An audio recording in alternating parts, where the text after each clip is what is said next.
Matt Dolloff is here today from 98.5thesportshub.com, and I am Joe Murray. Hello. Hello, Joe. You shaved. Did I? Well, it's not as full as usual. Yeah, okay, that's what I'm paring down the beard these days. It's getting a little too gray for my liking, Joe. When I first walked in, your head was down because you were preparing like a good gentleman would, and I was typing, and this is the first time I've seen your face. And that's the first thing that I noticed. You could tell that if I do it too. Like if I shaved my face, you wouldn't know it was me. Oh, true. Yeah, well, I would know it's you, Joe. I've been around you enough times. I look like a different human. I can never do it. This is now like I'll die like this. Well, yeah. For those I had the beard at a level 3 for enough time that I think I'm one of those. If I go clean shaven, I look a little odd. I need to grow it back a little bit. But no, I like the way it looks on a level 1. On a level, yes. You like the way it looks right now, Joe? It was a good thing that you noticed that I shaved a little bit. What I would call it, and hello, everybody. Welcome to 98.5 The Sports. We're going to do a sports show. We're talking beards to start the day, folks. Actually, to be honest with you, we are a men's show as well, and women's. And, manscaping is a real thing. Oh, yeah. The other days, my other gig is on Nesson, and I'm on television every day, so people get a good look at me every day. Yeah. I think when people see me now more, right? Yeah, they notice, hey Joe, your caterpillars, meaning my eyebrows, look really good. Caterpillars. And I when I go to the barber, I get my eyebrows done. Oh, really? I have them do all the nose hairs, and when we do you said you use a 1. We use a 3.5, sometimes 4.5, and we get rid of the grays. Yeah, that's pretty much what I'm doing. Yeah, the 3 is a little too gray for my liking these days. This is a manly conversation. The look I don't really ever want to have. I don't want to have like the full white beard. Like at that point, all right, I'm just going to shave. Yeah, like it's funny when a lot of people retire, they go full white beard. Whitey Bulger went full white beard at the end of his life. Well, I mean he's not a guy to quibble with his beard. That's true. Sting, the wrestler, went full white after he's retired. The wrestler. Okay. Brett Favre, he went full white beard, I think. Yeah, full white beard. I think he played with the white beard. I think the Macho Man Randy Savage, when he passed, had a full white beard. Yeah, he did. So I think Kevin Nash has the full white beard right now. I feel like the full white beard is... I'm going home, baby. It's a thing. It's definitely a thing. That's why I pointed out, because I've seen it so much. It's like I wouldn't do that. Anyways, manscaping. I was using lotion earlier to exfoliate my hands. That's a good thing. Ryan, I don't think I've talked about this on the night show, so this is different when it's a morning show. We do grooming tips. Grooming tips. Not much grooming on a Sunday, though. Right? Today was shorts or pants.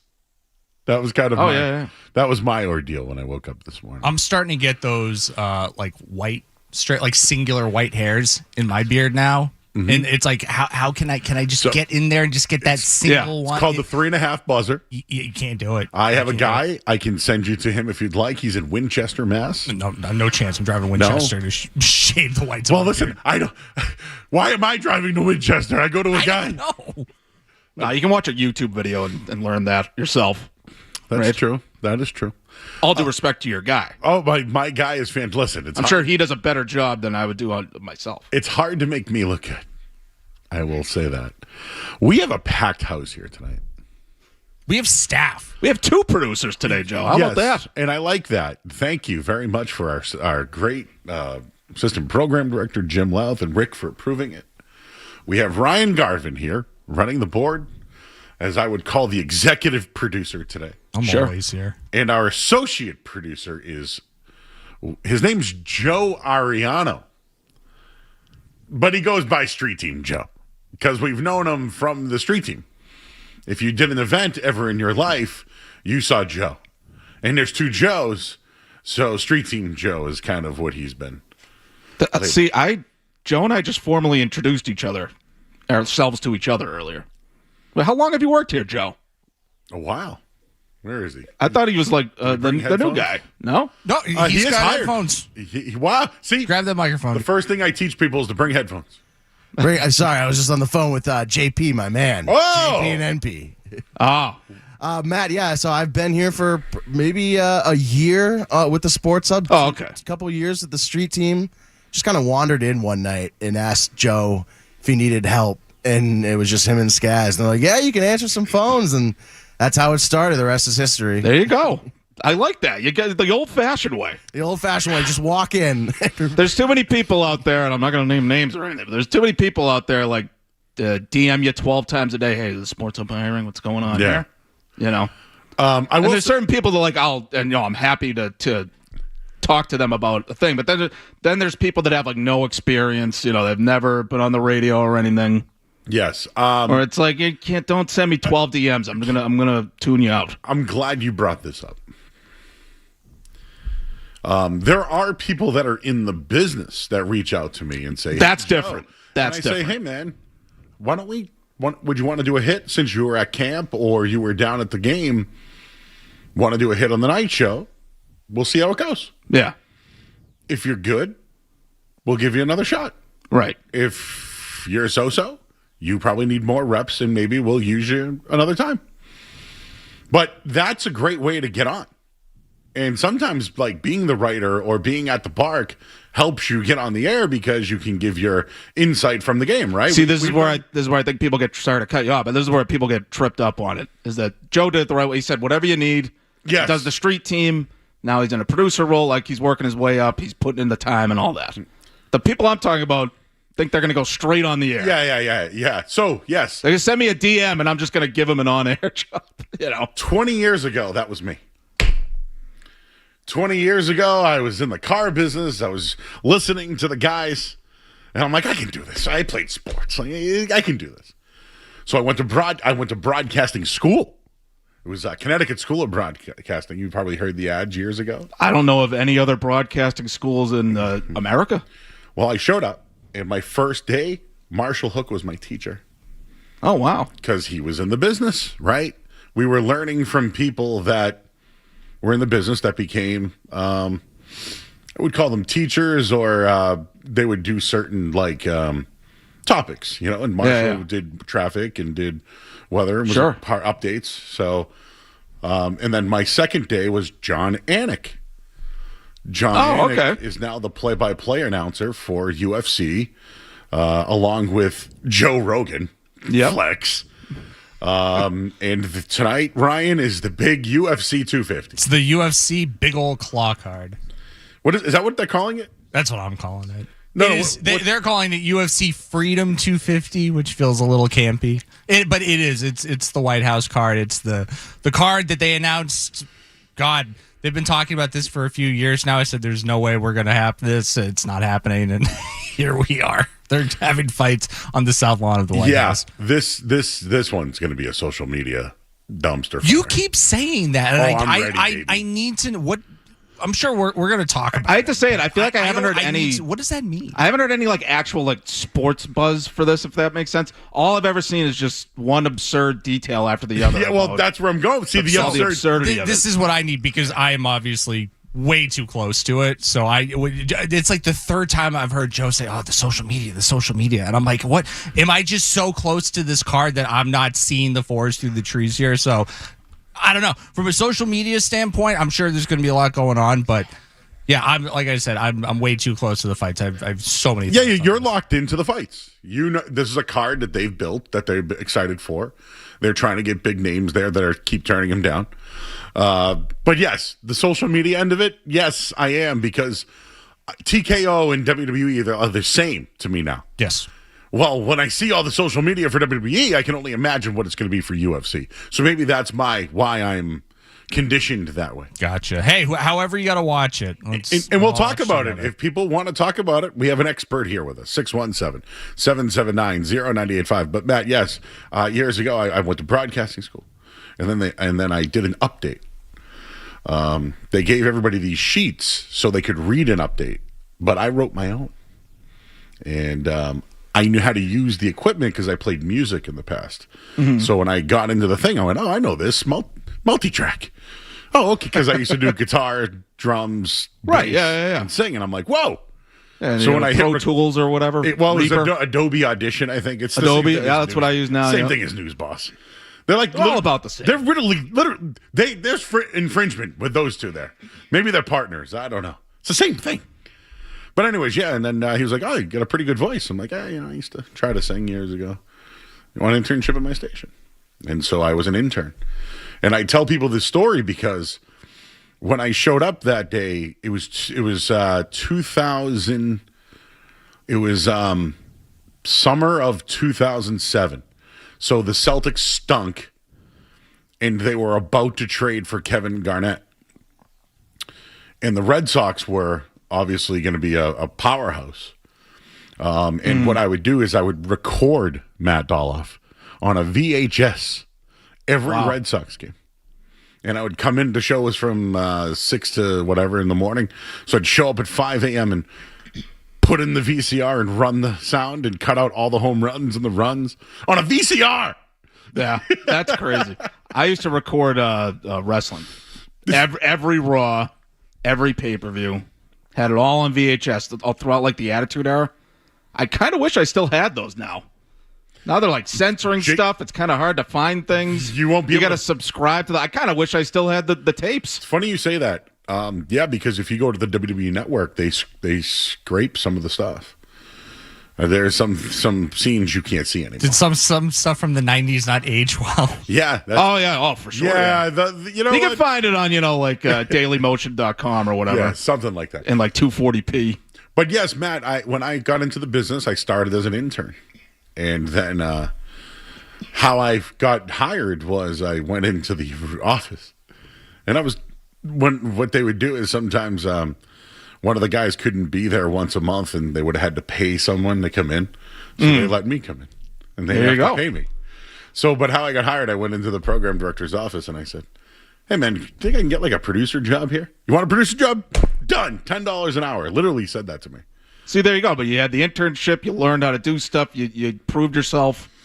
I'm talking about the people that think where they're just going to be like No, handed you're a right. show. This is my whole point. And what if those people that like, I don't even mean to disparage them. I just don't think it's the right approach. And I've told a lot of these people like, look, man, buy a microphone and just start a YouTube channel. podcast. Start a podcast. Just start your own thing. Yep. And if you're talented, someone's going to find you and you're going to get a gig. But that's why I'm trying to share my story because I was off the street. Yeah. I was like, how am I going to do this? Like some stray dog. Yes. The main streets of Hyde Park. Yeah. It was, Mangy Joe Murray, they That's used right. to call him. Well, I was Joey Murr back then. We call them Joey Bloodhounds. Don't make me mad. You call me Joey Murda. Did they make you? I was going to See, you should have been a rapper. That would have been my rap name. So at the Connecticut School of Broadcasting, did they make you land on a radio name? Because so Joey Murr was what I was like there was a bunch of Joe Murrays in the city of Boston. You would think, yeah. There's a couple. No, like in my neighborhood alone. No, my name's Joseph R. Murray. Yeah, there's like 600 of It's those. so I don't know funny, what to tell you. but when I grew up, there was the Irish Catholics and the Italians. Oh, yeah. And a lot of them were like Jewish Italian. You know what I mean? It was like Irish Catholics, Jewish, and Italian. That was the neighborhood. And everybody was either it's like Goodfellas, Billy and Peter and Bolly and Yeah, I know. I picture guys in like their tank tops out, the fire hydrants going. yeah. The steam's coming off the asphalt Here's my cousin Joey. They're picking Here's up my a- cousin Tommy. they're picking Here's up a my cousin sandwich. Tommy. at the corner store. It wasn't exactly like the North End, I will say that, because that's a different living. That was a different. Oh, yeah. But anyways, this is a sports show, and yes, if you want to get on the radio, you either have to be a caller and call in at 617-779-0985, or try to do something that makes us want you to be on the air. Like, hey, I like that guy. Why don't we have him on the air? That's about it. I don't know how else you do it. You can start your own podcast. StreamYard's free. That's what I tell everybody. See, Street Team Joe just gave me the You can get the equipment very easily. And I would also say that graphics is the new big thing. I know we're a little behind here on that, but like Graphics and what do you mean? meaning by like graphics? a graphic. Like, for example, coming up today, Joe Murray and Matt Dolloff, we're going to talk World Cup, and we're going to do this. And hey, this guy's joining us at 6. I do it every night on our show. I've been meaning to ask you, Joe. Mm-hmm. Are those purposely terrible looking, or are those supposed to be professional? Well, our interns are doing them, so. You think they look bad? No disrespect, but I found them amusing Oh, well, that's what we have our interns because do. they're kind of cheaply put together. Hey, I've made a couple of those. Street Team Joe has too. You've just insulted multiple people. They don't exactly look And professional. yes, they do. They are supposed to look terrible. by The design. theme is There you go. The That's theme. what I'm asking. I want the interns to be creative, and dude, they don't know what they're doing either. So like, I love it. I like it. I just like if you put that on, you think it's like a nice, professional, crisp, nice looking graphic. I mean, we have to have a conversation. well, this is the whole point of the Joe Show. We got to be ourselves. We can't be Yeah. this real, authentic, native looking. Because No, it wouldn't the look ones on that the way. sports hub are great with the little Valvoline on there and the person. Yeah, because that's like corporate branding, basically. You know, And like company branding. And it looks native. So it's Yeah. with this, it's So your show, it should be a little loose. You know, exactly. This weekend we did World Cup. I think Derek, one of our interns, made one of NBA Jam. So he had me and Skaz on one team, and I forget who was on is the this other. on? Is this on Twitter? Can I look this Yeah, up? you'd have to go far back though. Oh boy. Maybe on the I'm Joe Murray Instagram page, you could see it because I post everything there too. Okay. Well, anyways, we've talked about manscaping, beards, how to get into the radio, bad graphics, and UFC. So why don't we hear from JP and NP to start us off today? JP, how you doing, buddy? Joey Murr and Matt the Door. Hey, there's one way to get into radio. You're forgetting. You got to do like Matt McCarthy. You kick McCone's ass with Scott Foster over there under still questioned circumstances, and you just hold a grudge 20 years later and just, you win the contest. So, Joe, I went to Maple and Ash Friday night with the ex-friend. Joe, I'm 67. I never started sweating without the sweat coming out till I started looking at the prices a little closer and the desserts, and they're bringing things over. I was in the bathroom hitting up my boys on Cash App. We might have to do a GoFundMe. Bro, that place is Great. nice. What, Seaport that is? I need a Joey Math. Let me tell you, Joe Math. Let's just say the numbers were coming over a lot more than what was on the credit card, but we made it work, Joe. Was it Great time. your suggestion or her suggestion? Joe, I'm a big spark home from Providence. Of course, it was my suggestion. I had a month to save up, and I didn't have enough.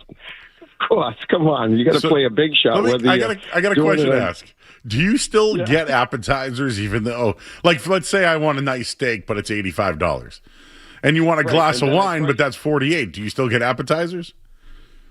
That was my meal. The meat. I get it ready going there going, oh, the meatballs on this menu look delicious.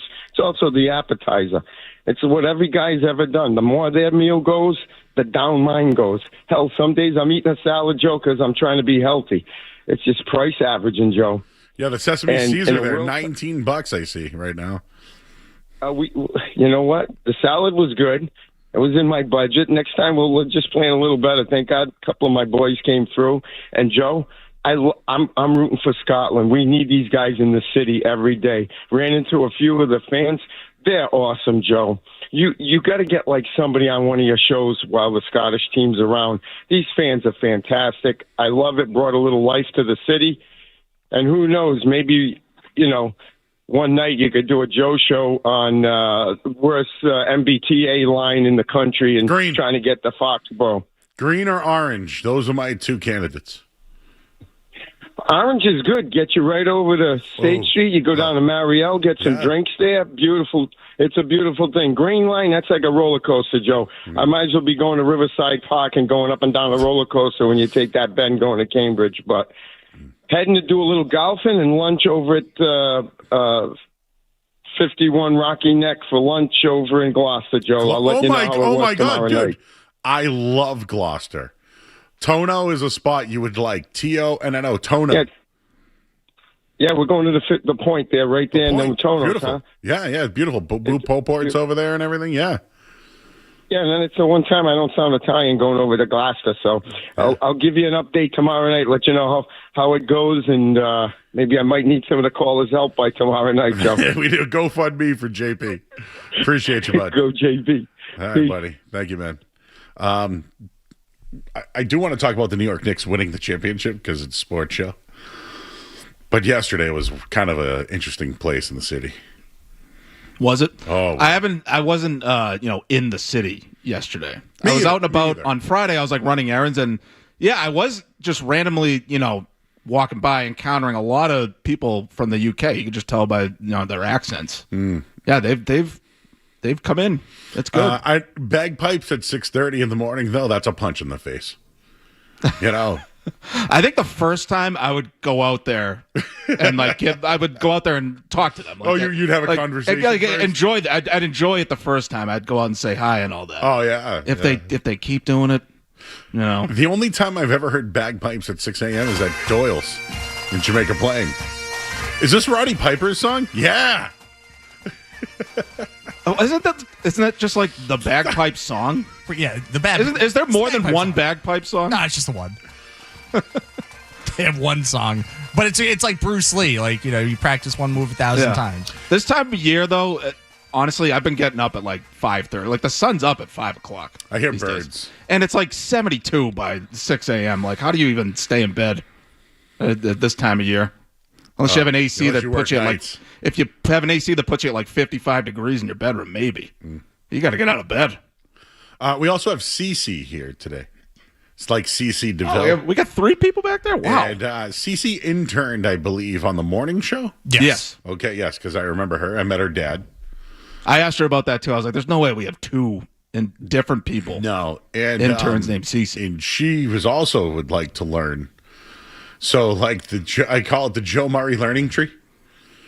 Just it's like this.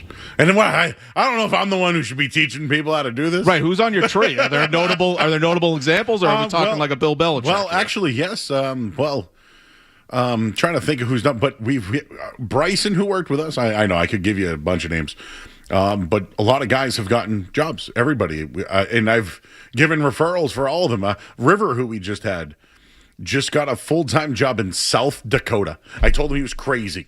Wow. He moved. This kid from Vermont drove from Springfield College to here twice a week. That's a 2-hour ride. You had an intern. She's doing announcing now. I can't think of her name, but one of the times I produced for you, Katie. Katie went to Elon. She does Harvard basketball. We had her on after the NBA draft. Yeah, because she. It was Williams on the Celtics. Amari Williams. She yeah. saw him play when he played for one of those schools. Yeah, so there is a path. Yeah, there is a path. And I'm probably forgetting some people, but people have jobs. They have real jobs after doing this. Yeah, I mean, it's good to have on your resume. Yeah. Hey, Tyler says he knows Skaz. Hey, Tyler. How you doing, brother? Yo, bro. Good. So I was just listening to you talk about how you also went to Connecticut School of Broadcasting. I'm actually the one that shouted out in chat Skaz the other night about that. I actually went to school with him at the same time back in 2018 or so. I forget how long it's been now, but yeah, that was an awesome school. I'm really sad that it closed during COVID, at least the location here. Yeah. But yeah, I also wanted to say that I actually had Sarge as one of my teachers. He was awesome. By the way, Mike Riley, appreciate you, Tyler. Mike Riley, the voice of Gillette Stadium for the World Cup last night. Yeah. And when Fox went, they went to him. And he goes, "Ladies and gentlemen, boys and girls, welcome to Gillette Stadium, Boston Stadium." Boston Stadium, yeah. And it was like, "Please rise for the Scottish national anthem." And the thing was Sarge here. Right, Sarge can't do the Sarge like shtick with FIFA. Yeah, no, he's got to button it down a little bit. Sub-Zo, Sarge here. Yeah. Let's play Josie. He can't be starting making Saugus Wings references during Brazil and Morocco or whatever. England and Ghana. Speaking of that, I may be there later today. Jonathan Papelbon doing a signing over at Calhoun today. So if you want to get some Saugus Wings and I heard he's not backing off the Red Sox being a good team, I believe. He is not. I've come to know him a little bit because I'm there in that building. Sure. I like him. Did not know he was from Jacksonville. Reminds me of a Mississippi guy. Jackson, just Mississippi, tell? not Jacksonville. yes. But they let him speak his mind there. Right, so you're saying he's defending the team? Because he would have struck me as a guy that would rip. No, he's ripping. He's him. okay to criticize. Oh yeah, He's yeah. not There's afraid only of that. certain guys that can. I think. Because I haven't had a talking to yet. They told me here I can do whatever I want. It's just there. Just don't say the owner is whatever blank blank blank. Because Yeah. by the way, I have an update on the owner today. Sean McAdam technically Sean has an McAdam. update. I have an update, he says.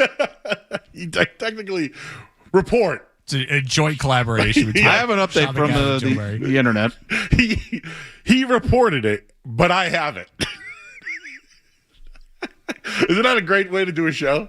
Sure. Hey, listen, I got something for you later. I got the Name's not on documents that right here. byline. What an opening to the show today. What's your record for not breaking? We're at 10. We're almost at 10:30. We're almost there. Why don't we do that? My record's 10:45 though. I'm going to try to filibuster you today. Matt Dolloff's here, everybody. We got a full show. It's a Sunday on 98.5 The Sports Hub. Boston's home for sports. 98.5 The Sports Hub.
Good. I'm a little rusty. I gotta practice more lately, but Never could play a solo for me.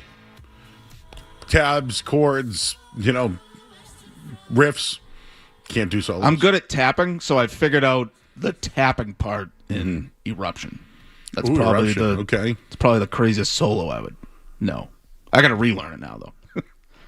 I learned the entire unplugged Nirvana on guitar one day. Those are just nice simple chords. Just simple. Just easy strumming. There's a couple musicians here, I think. Yeah, Big Jim can play. Matt, I think, plays a little guitar. McCarthy's a guitar. He has a good guitar, I believe. Hurley, I thought I heard Hurley Yeah, Hurley say plays that the he drums. Hurley was in a band when he was younger. Yep. Imagine a Sports Hub band. There's a video of me on YouTube playing "Castles Made of Sand" by Jimi Hendrix. I'll happily sing. I just think there might be other people who might be able to sing too. Well, it can be like a We Are the World kind of thing. Oh, that would be great. That would be awesome. There was a time when the sports was slow. The World Cup was in town. I feel like we'd have to be careful. We wouldn't want to look like we're making light of tragedy, because that's usually when those kinds of songs are made, right? There are Made for a people good laughing. Yeah, you're right. We got to be, yeah. But that would be a good visual with all of us standing up on like the risers with the headphones rocking The back and Joe forth. Show. It's on at night. We play games like in or out, and I'll give you musings. I Our don't know why I favorite did that. restaurants in the town of Gloucester. That'll be the Christmas album. Christmas album would be like Waltham in a pickle. You Tempo. wanna get a haircut in Winchester? I got a guy.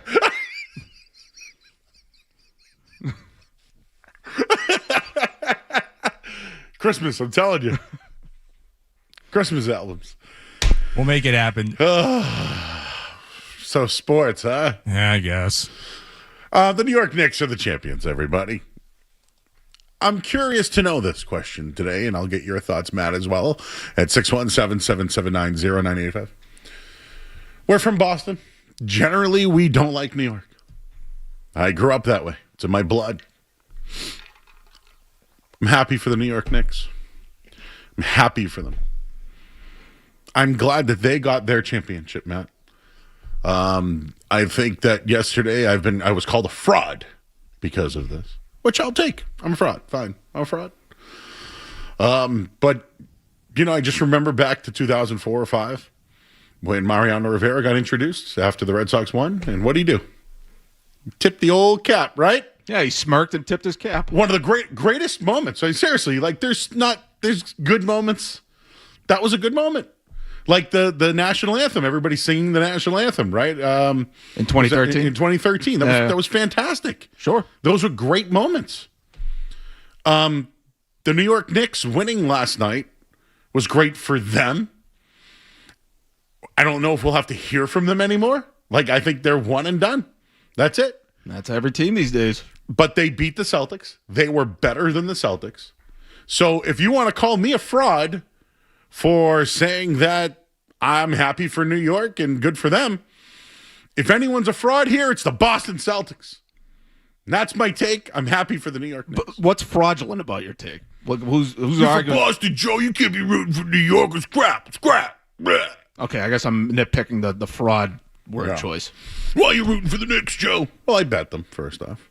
Well, of course, yeah. That's the baseline, right? That is literally that's the entryway. That's the driving force of the Joe Murray show. It's the entry. Welcome to the Joe Murray program. Literally. I'm happy for them because they play hard. I like the way they play. They came through in the clutch. They came back from double digits in all the games.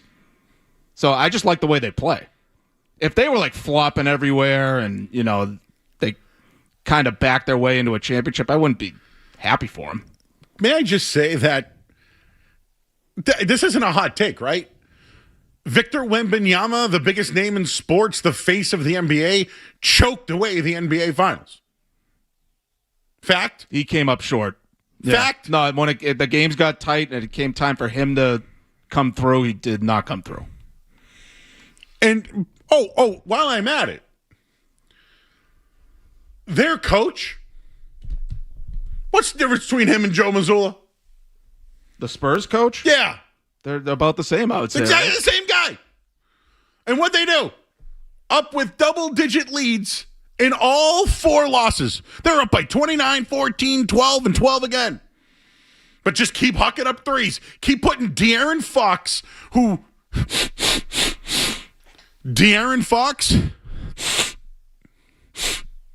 smelly. You're going to have to wipe down that mic. I will. De'Aaron Fox, do you watch him? Do you see him at all? Oh, yeah. Every time I saw him, he was chucking up a brick. Yeah. Scott Foster was the... He only needs to be like their 3rd or 4th best player, though. Because Dylan Harper, I think, has established himself as the number 2. He shot them out of the game. He shot them out of the Fox game. did. Fox was horrible. He had that stupid layup he went for. De'Aaron Fox should be investigated. Oh, at the end of the comeback. Yeah, right before. Yeah, he went for the layup. Thank you. I had to wipe it down. Sorry. So, yeah, no, at the end of that big comeback by the Knicks, right? He went for the layup when all he had to do was run around and dribble and make them foul him. Stupid. To me, that's on the coach, though. Yeah. I mean, he should know. De'Aaron Fox should know he's been in the league long enough. But that's on the coach to be like, look, if you get the rebound, it's us against the clock now. So run around and get fouled and make your free throws, and we'll get out of here with a win. Stupid. That is the problem with coaches that coach like that guy and Mazzulla. The strategy just goes out the window sometimes. And it seems like strategy always seems to go out the window when you need strategy the most. Yeah, That's what makes it so frustrating. All right, we're up 10. This team always comes back. What do we do to not let them come back? Let's shoot threes. They'll keep going in, right? Let's shoot threes, guys. And then Victor Wembanyama gets opportunities to either tie the game or go ahead at the free throw line. And he turns the 7'6" little guy, he turns into a little mouse. He's a good free throw shooter? Because I figured very, very good shooter. Okay. Because I thought he shot like in the 70s or something. Let me not quite as good as you would think, but I could be wrong. Let me be accurate. Because most guys over 7 feet can't shoot free throws. But I know he's different. Oh, he's a specimen. Yeah. That guy is something. But now, I don't know if he can play the full season and be that type of player now. He's still great. Don't get me wrong. He'll probably win a championship. He should. So you think he was gassed a little bit by the end of that series? Yeah. Yeah. Oh, yeah. Dude, they had a lead in every who.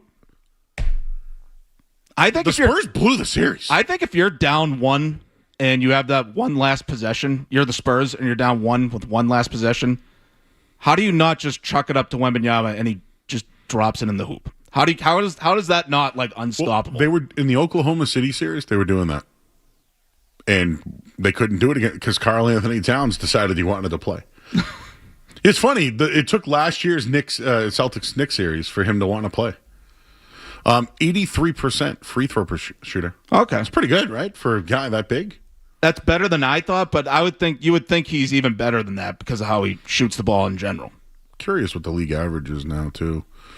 For his career, free throw percentage 82% for his career, which I guess isn't the all world or anything like that. No, but it's great for a 7'4" guy. Is the point?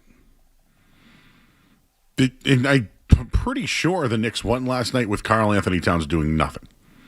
I'll pull. Oh yeah, they just took him off the floor. They gave up on having any kind of front court in the middle of that game. I'm not sure it even sparked them really. Karl Anthony Towns had 2 points. 2 more points than I did. 2 points. 2. That's crazy. How did they lose? How? The Spurs were better, faster, quicker. I heard a lot of people last night and then as I was coming in this morning all over De'Aaron Fox. And De'Aaron Fox was not great in this series. If Stephon Castle shows up a little bit last night, they are playing Game 6 in New York. If you'd like, I could double down on that. Please do. Get Fox out of the game and keep Harper in the game. Harper was a tremendous bench player. I get it. A star was born, I think, with Dylan Harper. Harper's the clear number 2 there. Literally, and he comes off the bench. Like He's not going to be next year. He's going to flirt with all NBA next year. Stephon Castle's good. first make, I think, was a putback dunk with I think it was under a minute off a missed, either a missed free throw or a missed shot attempt. But this was my whole thing in the Thunder series. Like, Chet Holmgren never really showed up for Shai Gilgeous-Alexander. Yeah. And Victor Wembanyama did not have a good night last night. He just looked flustered down the stretch. I promise you, if Stephon Castle shows up 15% more than he did, they probably win that game because the Knicks just absolutely could not score in the first half. But having no consistent second option, I'm sorry, you're asking a lot of Dylan Harper to carry this team. It's not his job. If Stephon Castle shows up a little bit last night, I think they absolutely win that game. It's not about De'Aaron Fox. It's about Stephon Castle. Well, Fox and Castle combined, I'm looking at it right now, 4 for 25. Jesus. Combined, 13 points. And then 4 look for at the 25. rest of that bench. They did nothing. I honestly still look at Wemby. He 19 points, 7 for 19 shooting. Yep. That's not good enough. When you lose, you go to the star player. In a big game, it's just what you do. It's what you do. I know it doesn't work this way necessarily, but he just makes a few more of those shots and scores in the 20s. They win the game. Well, how about the probably. comeback? He got a flagrant foul. They went on a 53-23 run. Yeah. Like, that flagrant foul is... And by the way, he should have had another one last night. Oh, on the landing zone? What the hell was that? That was pretty obvious. Scott Foster was... They didn't want to suspend him for a game 6. Imagine that. I think that's what happened. I think it's got to be clear and obvious, but yeah, that was pretty clear and obvious, I would think. So I'm happy for the New York Knicks. I'm happy for them. I don't want New York to win. I don't. Well, But they won the right way, though, right? Like, if we're gonna that's why I like that they won. That they play the right. It's for me. It's not that I'm happy for like the organization or the team or whatever. I'm sort of happy for the players. That's sort of how I parse it out when other teams win. Owner sucks. GM's a clown. Mike Brown, good for him. Mike Brown got fired from the Kings, right? I think he lost a championship to the Spurs when he was with LeBron. And who else was he with that he lost with? But yeah, he's got 2 championships now. Who would have thought that? Mike Brown has more championships than Doc Rivers. Hall of Famer Doc Rivers. Yeah, look, Mike Brown, I wouldn't say necessarily did anything overly special as a coach, but like he's just a competent, experienced NBA coach who knows how to make like little adjustments here and there. Thibodeau or Mike Brown? Who would I prefer, like the Celtics to have Just in as their general, coach? better coach. I'd say Thibodeau. Well, you said Brown has 2 championships now. Does Thibodeau have any? None. Well, one assistant with the Celtics. As an assistant. Yeah. That's it. Brown's got 2 as the big boy. Yeah, there you go. And this one's legit. Like winning with LeBron is one thing. So this brings up a question that I want to get in on the other side. The New York Knicks traded for their roster. They got Karl Anthony Towns. Julius Randle was a good player. He's still a good player. But Karl Anthony Towns. You stole Jalen Brunson from the Mavericks, which by the way, the Mavericks, Porzingis and Brunson have championships and Luka doesn't. Yeah, got rid of all 3 of them. That's tough. That's tough. In your brain, does that make sense? I think Luka's kind of proof that it's really. I know that like at the end of the day, the most talented teams usually at least get to the finals, if not win. But like Luka, and now the way the Knicks won and beat the Spurs, it's not just about talent. You can't just be talented and then just show up and think you're going to win. You know, LeBron is probably the closest thing of a guy that sort of coasted on talent and still won multiple championships. Not that he didn't work hard, but like he never had that like Michael Jordan type killer instinct other than like a couple of years that he won, right? If he had that, LeBron would have won like 10 championships in a row, I think. That's what I always say. But when you look at the Knicks, right, Brunson trade, Towns trade, people crapped all over him for the Mikal Bridges trade. What did they give up, 5 draft picks? Did you hear them after the game? They said, F them picks. I thought that was funny. I mean, yeah. And then Josh Hart, the 3 of them played together at Villanova. And then somehow they get OG Anunoby, who played with Kawhi Leonard, won a championship. I know he wasn't a part of that final, but he was there. I looked that up. Yeah, was he hurt that year or something? He had appendicitis, appendectomy, Like he couldn't play. But he got a ring though, right? He was was on that part team. of the team. Yeah, Okay. yeah. He just during the finals he had a issue, but he should have been the MVP. My only thing is Brunson scoring 45 at a closeout game. The only other guy to ever do that on the road, Michael Jordan. I mean, So like that's what MVP. Brunson played like. He looked like Jordan out there, just making clutch shot after clutch shot, comebacks, fourth quarter, 30, 40 points, averaging 32 points. Who else averaged 32 points in a sample size other than like Jordan and Kobe in his prime? Like not a lot of guys do that. I think Tatum had like 25 or 26, but maybe Elijah. I don't know. I'll have to actually look that up. Yeah, I mean, you go back far. Brunson enough was and, like, incredible. yeah. He in the late game heroics. So where I'm going with this, Matt, and we can get it on the other side. When is the other side, Joe? Next, they have 2 All-Stars. Would you say Towns is their best player, and Brunson turned into their best player? Yeah, no, those are all stars. Yeah. But like OG Anunoby's definitely like a fringe All-Star. Role player, like Mikal Bridges, good shooter, right? Josh Hart, glue guy. Do you really need to be top heavy, or do you need more of a, I'm trying to use the word diverse group, more of a group of guys that aren't number ones but almost number ones? Right. I'd rather have like. Was Brunson a second team All NBA or first team All NBA? Yeah, and I think he was I want to say he was a second round pick. Well, I'll take like the 10th guy who comes through in the clutch over the best player in the league who comes up short, which is that was the difference between Brunson and Wembanyama in the series. Wow. Not that Wembanyama is always going to come up short. Like I don't think he was ready to. They weren't ready for that stage. You said you'd rather the 10th guy than the other guy. That's number one. Giannis Antetokounmpo is close to the top, right? And Jaylen Brown's close to that 10th guy that you were talking about? Mm-hmm. There's a lot of rumors going on. Bill Simmons has a lot on that. We'll get into that on the other side. Matt Dolloff's here. I'm Joe Murray. Your thoughts on the New York Knicks NBA champions vomit? I said it. I'm happy for them, but I want to throw up now. We'll take a break. I'm Joe Murray here on the Sports Hub. Boston's home for sports. 98.5 The Sports Hub. Not sure how to ask for help for your problem gambling? Try hello. Hey, hi, howdy.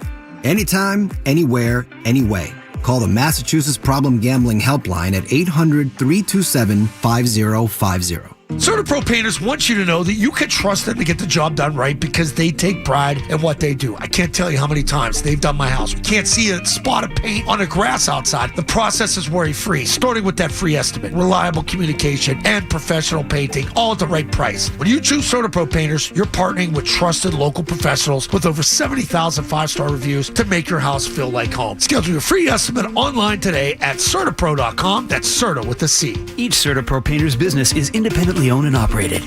Patriot Place in Foxborough is your ultimate summer destination. In between match days, turn downtime into playtime and discover great shopping, patio dining, live entertainment, and more, all at Patriot Place. Shop favorites like Bass Pro Shops, Bath & Body Works, Vineyard Vines, and more. Raise a glass at the new Mass Appeal Draft House and Grill, or elevate your evening with dinner at Estella. Try out pickleball at 11 O's Outdoor Courts and Beer Garden, or grab a ticket for Phoenix Theaters opening July 1st. Patriot Place. Shop, dine, enjoy the summer. You know, everyone's got their spot, that place you head to when you want a great meal, a drink with friends, or you're just grabbing takeout for the family. For me, that spot is 110 Grill in Hanover. It's my go-to.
Hey, Dean. Hey, guys, did you guys know that the Knicks did not score? The bench didn't score till almost the end of the third quarter? Wow. I mean, that's pretty amazing. And you know what? The guards, Dylan Hopper, Brunson, they're not afraid to go to the hoop. Celtics don't do that. Those guys are studs, both of them. I have a new respect for Jalen Brunson. And you're right, very likable. Thanks. Yeah, I mean, his dad's on the staff. Him and his dad are on the stage. We won the championship. It's a pretty good moment.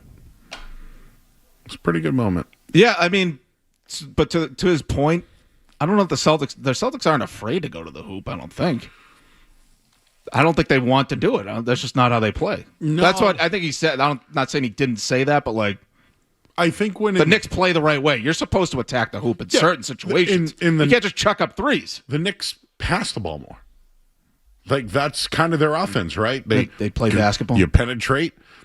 You know, we used to do this thing, and I went to Catholic school, CYO basketball, Catholic Youth Organization, and we used to do these drills where we would drive to the lane, and once someone came in with good pressure, we'd kick it. It was called pass and kick. So we'd drive, and then and then you would pass it, and then you would cut. So you'd pass the ball to the left, you'd cut to the right. Pass the ball to the right, cut to the left. That's what the New York Knicks do. The Celtics dribble between the legs and dribble, and then pass it to the guy, and then give it back to him, and then dribble three. Nah, maybe it's something like that. Well, that's what happened in Game 7. See, I think Brad Stevens said, he didn't say it outright, but I think you read between the lines of a lot of what he said at that press conference after the season, that I think he thinks the coaches can be better. I think he thinks they can coach it better, they can prepare better, they can draw up plays. Because Maz asked him, Maz went there and asked him, like, do you think you shoot too many threes? And he basically said, we shoot too many bad threes. Like, there's such a thing as good threes and bad threes, shot selection. But that's what the Celtics do. They just chuck up desperation threes. But to me, it doesn't speak to they don't know how to play. I think it speaks to that they're not prepared for a situation, and they just don't know what to do other than just chuck up a desperation three. I think it comes back to coaching. Yeah, I think it does. I think it comes back to coaching. And by the way, when the Celtics won the championship, they had guys like Drew Holiday who've won championships before. Similar situation to the De'Aaron Fox in Game 4. De'Aaron Fox could have just ran out the clock or got fouled. Do you remember when Drew Holiday stole the ball in the same play? Dribble, got fouled. You're talking about when he did that when he played for the Celtics? Yes. Because didn't he do that in a playoff game against the Celtics, or was that not might have been against the Celtics? I remember, wasn't there? Because I think I was at. But the he game, won. He won a game by a steal, broke away, and then hit the game-winning shot. Oh, right. Yeah, for the Celtics. Yeah. But then and there was another similarity. Remember when Derek White was the inbounder? Give it to Marcus Smart. He missed it, but White put the foul back in Game 6. It was Game 6 against the Heat. Did you see the OG Anunoby play? No one boxed out the inbounder. And OG. So, like, the Celtics are there.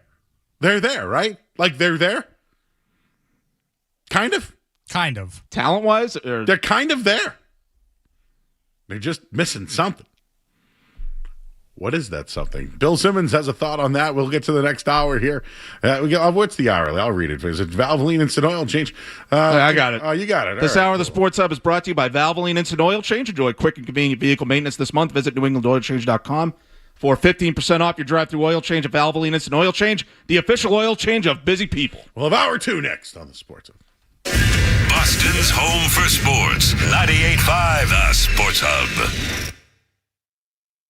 Turn downtime into playtime at Patriot Place. In between match days, discover great shopping, patio dining, live entertainment, and more. All at Patriot Place. Download the Advantage app to learn more about upcoming events and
It's 24/7. We're Boston's home for sports. 98.5 The Sports Hub. I think they dove in. From what I heard, they made an offer in the past week, a couple of days before I mentioned it on Thursday. Okay. I don't know what the offer was, and I don't know who's in it. But they are in. Hat was in the ring, which I was really surprised by, as I said on Thursday, because I thought they were sitting it out. And I don't know.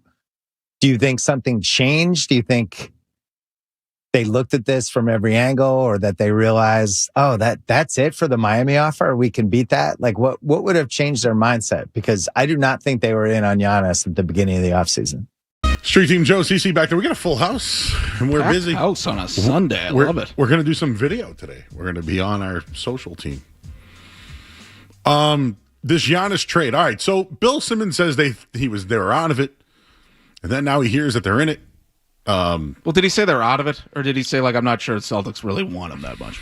Kind of that. Right. A little wishy-washy. And then Kevin O'Connor was like, oh, no, they're interested. And then last night, Bill Simmons basically drops they've made an offer. Multiple layers to this, but what are your thoughts on Giannis Antetokounmpo in general? I would have taken him 4 or 5 years ago. You know? You would have taken him over Kelly Olynyk? Yes, of course. Oh, yeah, in the draft, yeah. I wasn't even going there, but yeah, obviously. But yeah, I mean, he's over 30 now. His calf's been acting up. I'm worried about that part of it. There's things that I would like about it, but things that I would like that are outside of just like you're getting a star player. Right? I just don't, and I don't realistically think Brad Stevens would look at this and say, this is going to make us better. And he said we have to add to the team. If you're trading Jaylen Brown out for Giannis, then yeah, I don't think you're necessarily getting better. You might be better, but you're not adding. You know, you're not necessarily adding to the team. If they add Giannis to Tatum and Brown, I'm in on that. That would be quite a season. That would be fun to watch and follow, and they should be the favorite to win the championship next year if they make a move like that. If it's like an all-in type of move, they're not necessarily going to, re-up any of the contracts. This is like the last hurrah for Tatum and Brown, and they're adding Giannis to it, and Giannis wants to get another ring and all that. I'm aboard with that. If it's Jaylen for Giannis, I'm not on board with it from a basketball standpoint, and I feel like it's being made for non-basketball reasons to a certain extent. It is less money. Yeah. Think about it. The extension for Giannis would be, call it $68 million. The one for Brown would be 75 and change. Yeah. It's still a lot on the tax, though. For every Right. million, for every right. million, it's $10 million or something. Yeah, they're like $13 million under the tax. But I hate talking about the tax and all that, but I just think realistically they probably want to be under the luxury tax by the deadline, right? The trade deadline is when they have to be under the tax. Mm-hmm. I think they want to do that for another year. And so it's going to be tough to do that if they add Giannis to Tatum and Brown. I think Giannis is a top 5 player in the league. I think he is the best transition basketball player in the league. Matt, he sometimes takes an outlet pass, takes 2 dribbles, and dunks the ball. Yeah, the speed and the length is it's freakish. Like few players ever. He's a freak. He also leads the league, or has led the league in dunks, or been top 5 in the league in dunks the last 5 years. When Brad Stevens says he wants players of the basket, that's what I hear. I like Giannis. I really do. I don't think he can shoot. I almost wonder if that would help the Celtics. Now, what I'm wondering, and I don't know anything, I don't actually know the inner workings of how the Celtics operate. I just have a hunch, I have a feeling in my gut that they would think, well, we can unlock his long range game. We can add this dimension to his game that he hasn't had before. Oh boy. They're not going to take Giannis and be like, we're just going to play Giannis the way he always plays. No. We're gonna get him shooting threes. Yeah, but you have. I mean, dogs, right? Can you teach old dogs new tricks? That's why the saying exists, because it's been repeated throughout history.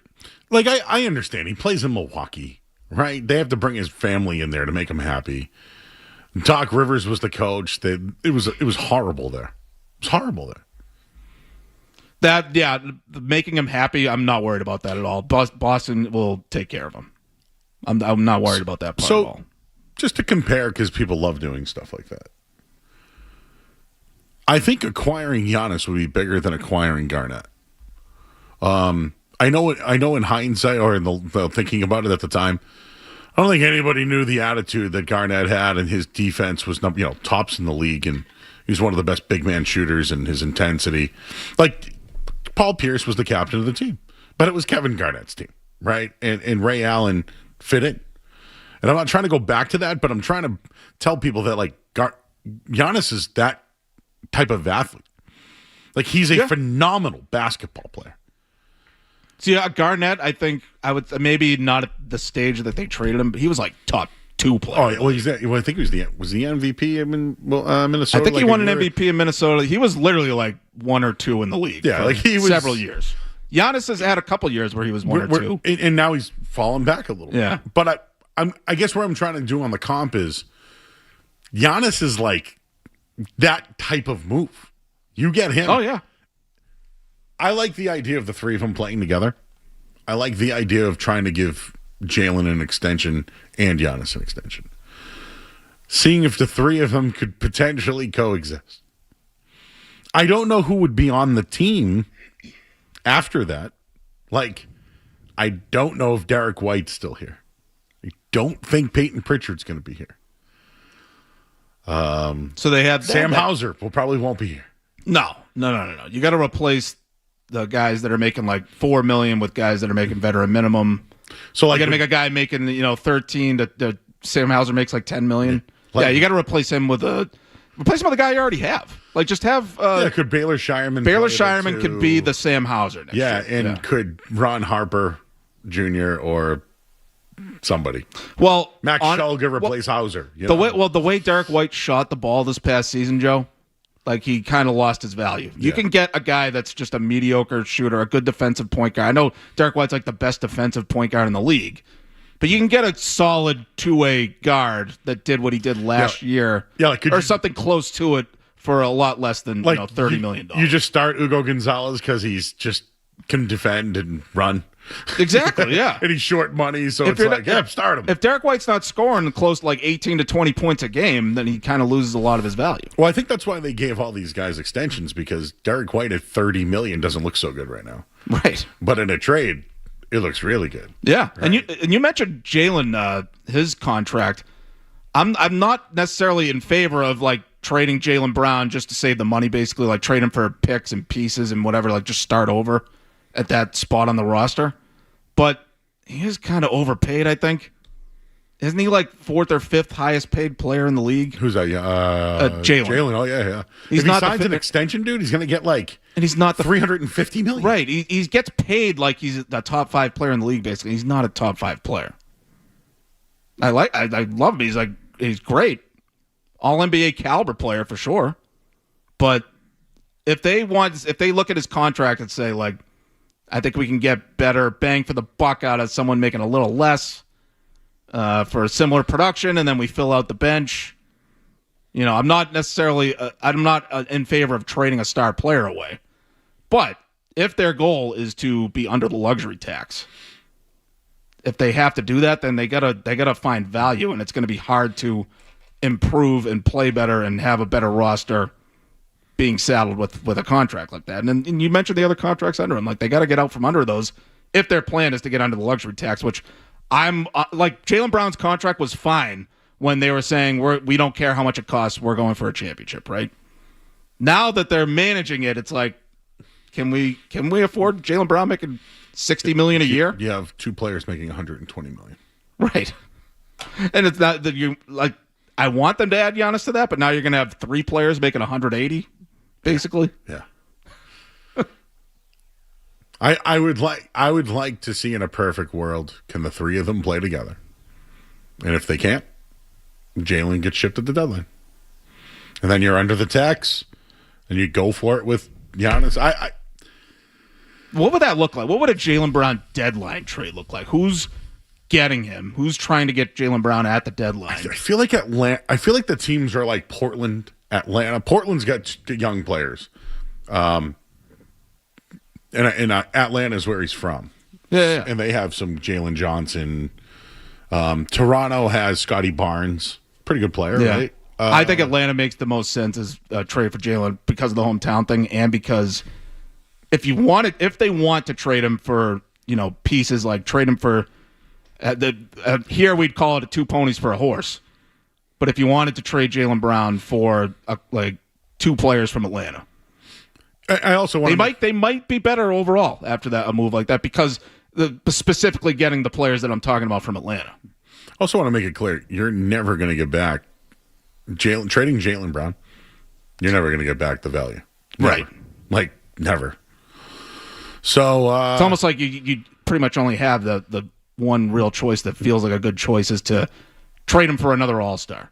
Which again, like I feel like there's no need to do that unless Jaylen Brown wants to be traded. And in the long run, you will save money because it will be a 2-year extension versus the 350 right. million. And again, I don't care about the Celtics saving money either. But if that's what they want to do, then that's the framework that we have to work in terms of how they're going to approach the roster. We can't just say just go get all the players and spend $500 million because they're not going to do that. Yep. Jeff's in Quincy. Hey, Jeff. Hey, how are you guys doing? Good. Great show today. It's off the Giannis trade. How about Giannis and their number 1 pick, which I know is number 10, for Jaylen Brown, Derek White, Kata, and our number 1 pick this year, and a number 1 next year. It's too much, bro. That's too much. If you're trading Jalen for Giannis, you probably have to give up a little bit more. You got to give them picks. They have no future picks. So, well, I wasn't sure about that because Giannis is older. Mm-hmm. Jaylen Brown has when Jaylen Brown has a few more prime years in him. By the time Jaylen Brown's in like his 3rd year and call it Milwaukee, Giannis is going to be almost out of the league. So I think you got to weigh that too. Even though you could say Giannis is better than Jaylen right now, you can make that case. He obviously puts up bigger stats and all that. But I don't know. Maybe I think Milwaukee might have to give up a little more, a little extra, to get the younger player making a little bit. Is he making more money than Giannis? I think, to your point, Matt, that's why I think they're in it. The Miami Heat have the best option to trade. Miami Heat is Tyler Herro, Jaime Jaquez, and a bunch of picks. They don't have picks because they traded them for, who's the point guard? Lillard. And they traded him for this guy and that guy. So, this year they do have a pick, but they don't have any down the line. So, the picks are important. And Brad Stevens doesn't care about picks, right? So, I don't know. Does a Derek White, Sam Hauser picks trade work? And the other thing is, if he doesn't want to go to Miami and he says he wants to go to Boston, they have to take what Boston gives, which is probably why they need a 3rd team. Yeah. Which is probably why Jaylen Brown's in the mix, because you acquire Giannis, then you trade Jaylen, right? Yeah. Or you just make the trade and then let them trade Jaylen. I could definitely see getting Atlanta into the trade where Celtics get Giannis, Jaylen goes to Atlanta, and then Milwaukee gets the pieces. Is it good enough to beat what we're watching, though? Wemby, Towns, SGA. Next year, yeah. Okay. I think so. Long term, no. I don't think the Spurs were ready for that stage just yet. But let's check back with them in a couple years' time. I wouldn't be surprised if they go right back and won next year. But Wemby's only been in the league a few years. He's not even in his prime yet. Dylan Harper just got here, but he looks like a big game player. And Stephon Castle's he's already a good scoring point guard. That's going to be a tough big 3. But could they maybe not next year. Next year, if the Celtics they add Giannis to Tatum and Brown, they should win the championship. Would you do let's just have fun. Spurs just lost. Would you trade Jaylen to the Spurs for Castle? Maybe you take Vassell and Harper. I don't know. Do you have to take De'Aaron Fox? I think I'd take Harper. I would take. I don't think they would trade Harper. They'd have to. But I'm saying you got to give up Castle or Harper. You got. If I'm the Spurs, I'm not giving up Dylan Harper. You got to give up one of them. Right. So is it Castle? That's what it would have to be Castle. I think. Yeah. Sure. Great. You're awesome. He's great. UConn guy. That's what I'm trying to say. Is they now get their Wemby, Jalen. I actually think that could work. Well, yeah, that is a good question. Is like, what are the Spurs going to do? What's Oklahoma City going to do? The Spurs, they want Chet still? You know? Oh my God! Would Boston want Chet? See, I would. Oh, I would. I mean, I really liked him up until that series against the Spurs. That which is game like 7. buy low, baby. Man, really went down a few notches in my book watching him in that series. But he's another one who's young. He's only been in the league a couple years. But a two-way impact player. I could see the Oklahoma City winning another title down the road with Chet moving ahead of SGA. Like he's now their best player because he's in his prime and SGA falls back a little bit. I could see that happen. All that flopping SGA does, he's going to put wear and tear on his body. That would be ironic, right? Yeah. Someone Chet's the skinniest guy in the world. He needs hip surgery because he's constantly throwing himself on his ass. Happened to Isaiah Thomas. Have you met Justin and Lynn? Hello, Justin. Hey, Joe, it's Justin. It pains me to watch the Knicks win, but I understand it. And earlier you guys were talking about how people got into broadcasting. Could you explain to Matt how I got into broadcasting? I will. I want him to know. All right, buddy. Appreciate you. That's Justin and Lynn. Yeah, I think he's called into my shows before, too. Good to hear from you, Justin. He did Lynn Television on there. So, like, if you had, like, Comcast. Oh, Lynn, like, local access TV. Yeah. I went and met him one night, him and his family. He's been here. We've had him on the air here. Yeah, I met him here. And now he has his own show. I think they call them vlogcasts on NBC Sports Boston. There you go. See, like, he self-made. And he's had episodes with Tom Curran. And his most recent was with Kayla Burton. He's great. He's got good energy. Yeah. That's the name of the game. And that's right. He did local access. And, he's got known. Calls in all the time. There's a lot of people. I'm not even talking about media people, just like people that you see that like, these guys don't know what they're talking about. Give me a show. I know what I'm talking about. I know. Yeah, but you're boring. Well, nobody wants to listen to you. The other thing I would say, Matt, not to flex. You need to have good ratings and you need to bring in money. Yeah, money is the name of the game. Right? Sponsors. You got to have sponsorships. And I may have mentioned this, but when I first started in the business, I knocked on every door of anybody I ever knew in my life. Hey, man, I'm doing a radio show. Do you want to sponsor me? And they helped. Well, that's the thing is like this whole saying, like, you got to be persistent. Oh, yeah. That's knocking on doors. That's showing up, Street Team Joe, showing up and being like, whatever you need, I can do it. Yeah, look, he's cutting video right now. That's making video right now. Not back. Okay, that's making phone calls. It's not sending 12 DMs a day and saying, hi, can I have a job? Yes. Why would I give you a job? Well, it's because I want it. I just like it. I'm just saying. Yeah. I'd call it constructive criticism. The other thing, too, is people think we're millionaires. That is a fallacy. Billionaires. That is a fallacy. Yeah, no, my friends and family, they act like I'm a celebrity or something because I'm on the radio and I'm on YouTube. It's not all it's cracked up to be in some cases, but I very much enjoy it though. I can't complain about the job itself. Matt, show up and talk about sports for 4 hours. There's no one I'd rather wake up on a Sunday and work with than you. I love that. That's great to hear, Joe. We should keep doing this on a 90-degree day. Thank God the AC's working right now, right? I want a lobster roll so bad.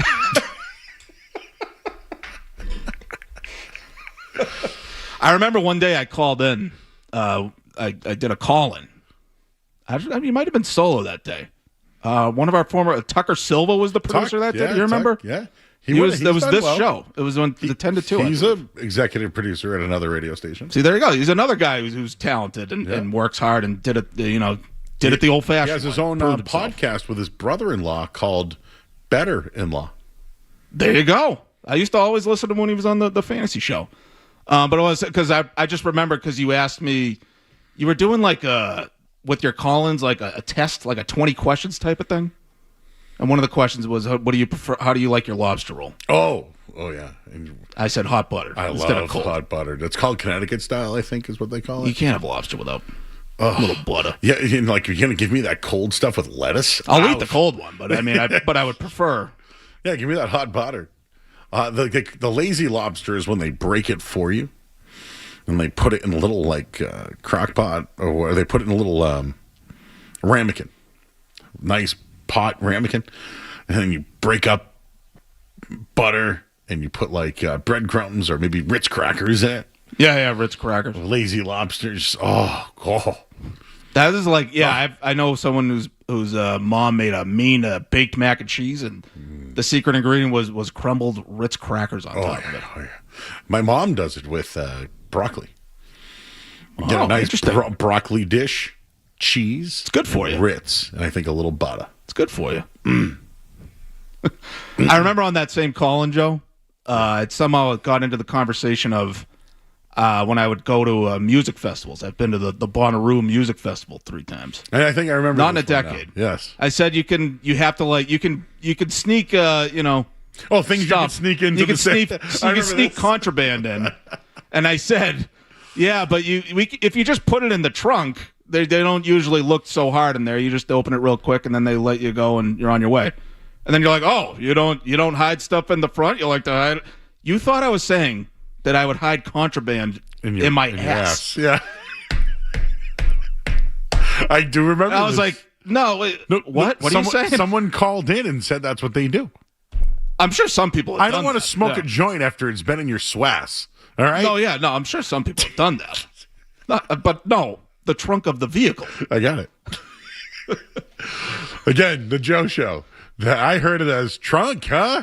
You hear the word trunk, that's the first thing you go to. We have to go to break because that's what we do here. But we'll continue your calls. There's a lot going on in the world. There's some news today on Gabe Akis. You see the way his name is spelled? Yeah, the silent J. It's kind of like jackass, but it's no S, one S, and it's in an A. Akis. I would have guessed. I think at first I was saying like Yakis. Yeah, like with a Y. Yeah, but it's Akis. But it's spelled jackass without the other S. It's unfortunate. He doesn't play well. He doesn't play that well, though. It's a pretty easy nickname. He is. Well, actually, let's talk about it next. What's the deal with Gabe Akis? All that coming up next on the Sports Hub. Boston's home for sports. 98.5 The Sports Hub. Now at the 99 restaurant, kids eat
Remember, on Wednesday night, I went and saw Primus at the Leader Bank Pavilion. Do you have any thoughts on Primus?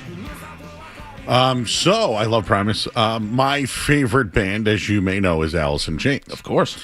The guitarist of Alice in Chains is Jerry Cantrell. Little did I know that Jerry was a race car driver is about Jerry Cantrell, and Jerry is the driver. I did not know that. But they're in a band together called something. I forget what it was called. But Jerry was a race car driver, and drove so damn fast. You can't say that on the radio, right? You know what? I said something the other night on the radio that I didn't know we could say that Alexei Lalas said. Did you see this at all? No. Alexei Lalas called somebody in something that like English people would call somebody a W. Yes. Yeah, that's an interesting one. I said it on the air, and I got dumped. I did not know I couldn't say that, but Alexei Lalas called somebody a bleeping. Because you technically can't say like things that would be swears in foreign languages, right? But is that a swear? That's like a pejorative, I guess, maybe over there. Oh, what? A pejorative? Is that too? No, I've never heard of it. It's very well. You are a writer, so bad words that to say against a specific kind of group of people. Oh, okay. But I didn't know that. Slurs. Okay. Basically. So is jerk bad? Jerk's fine. You go far back in history, there's probably some kind of historical context where it's like an offensive to say jerk. The W word and jerk almost like the same thing? Well, no, because if you add something to our American version of it, then at that point, I don't think I could allow you to say All right, now let's move on. I would think the W word. By the way, I think that's calling like. I thought that would be like calling someone like a tool bag. Yeah. It's weird. British safe harbor is completely different compared to what we have. You can get away with basically anything on British safe harbor television. So it's way stricter over here because they're so witty. You guys watch Mr. Bean? I'm aware of it. I saw some of it. I used to like my grandma used to take care of me during the day for a number of years, and so like I would have to watch stuff that's on TV, and if I'm watching TV after the cartoons are over, you got to find stuff. So I'd find Mr. Bean sometimes. He English humor sometimes doesn't do it for me. Monty Python's was awesome though. Yeah, the Ministry of Silly Walks is an all-timer. That's one of my favorite single sketches. Flying Circus. So I was more of a Cheech and Chong guy than a Monty Python. Not surprising. I would not be surprised if you had them in the studio sometime. Well, I would love that. Cheech Marin, or Tommy Chong, you're more than welcome. And Tommy Chong had the best role in that 70s show, huh? He owned the record store. Yeah, I didn't see a ton of that show, but yeah, he would randomly pop up. But he'd just basically be his. Yeah, they were a band. Chong. Cheech and Chong were a band. Yeah, Cheech played the guitar and sang. And Tommy Chong was the drummer, remember? What was their song? Earache My Eye? Yeah, and then the other was, oh, God, I can't do it. I don't know if Did they do Lowrider? Did they do their version of Lowrider? I feel like everybody has a version of Lowrider. That's a song I always thought that was ZZ Top, but it's not, right? Wait, Cheech and Chong songs. Now the original Lowrider song? Lowrider. I thought that was War. I think that sounds right.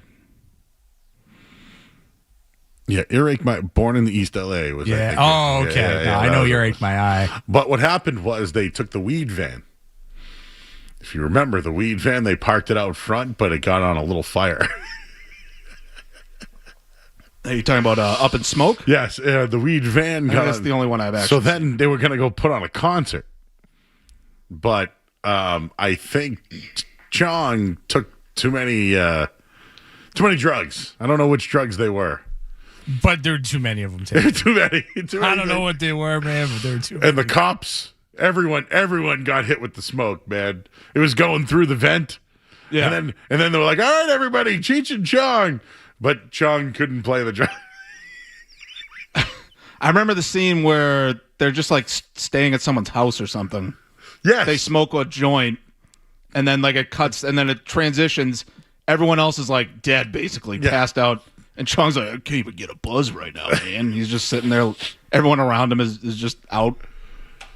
That's one of the only parts I remember. Anyways, Gabe Backus.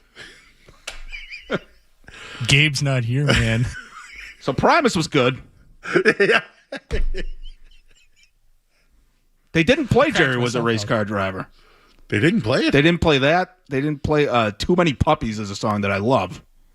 My Name is Mud. My Name is Mud, they played. Winona? They played Winona. I was going to say, can we say that on the radio? That song Winona's title? Big Brown Beaver? Yes. I just said She had a beaver. She had a pet beaver. It was an actual pet. Yeah, sure it was. It's not innuendo. It was an actual pet. No innuendo here. Did they play DMV? I think so. I had to check the set list after the fact for some of it. I like Lacquerhead. They played Over the Electric Grapevine, which is one of my favorites. There is a trend on social media. You know, like there's these trends, you know. The kids are getting up to. One of the trends is like licking toilets and like one of the trends is a saying, and you have to say it in many different ways. It's how. So, it says, "So you shaved your bush." That's like the saying, and you're supposed to say it in different ways, like, "So you shaved your bush," and like that's the bit. I don't know why people. That's the bit. That's the bit. You shaved your bush. I don't. And again, you know, but there's no analogy here. It could have innuendo. It could be whatever. Well, you I want take it to be. pride in what my front yard looks like. I know my neighbors would I cut my appreciate hedges that. this week. You trimmed your bush. Yeah. See the way you said it. Yeah. That's the way they're. That's the thing. Am I hip with the Gen Alpha now? Yes. Cool. The other one is, what are your horror stories?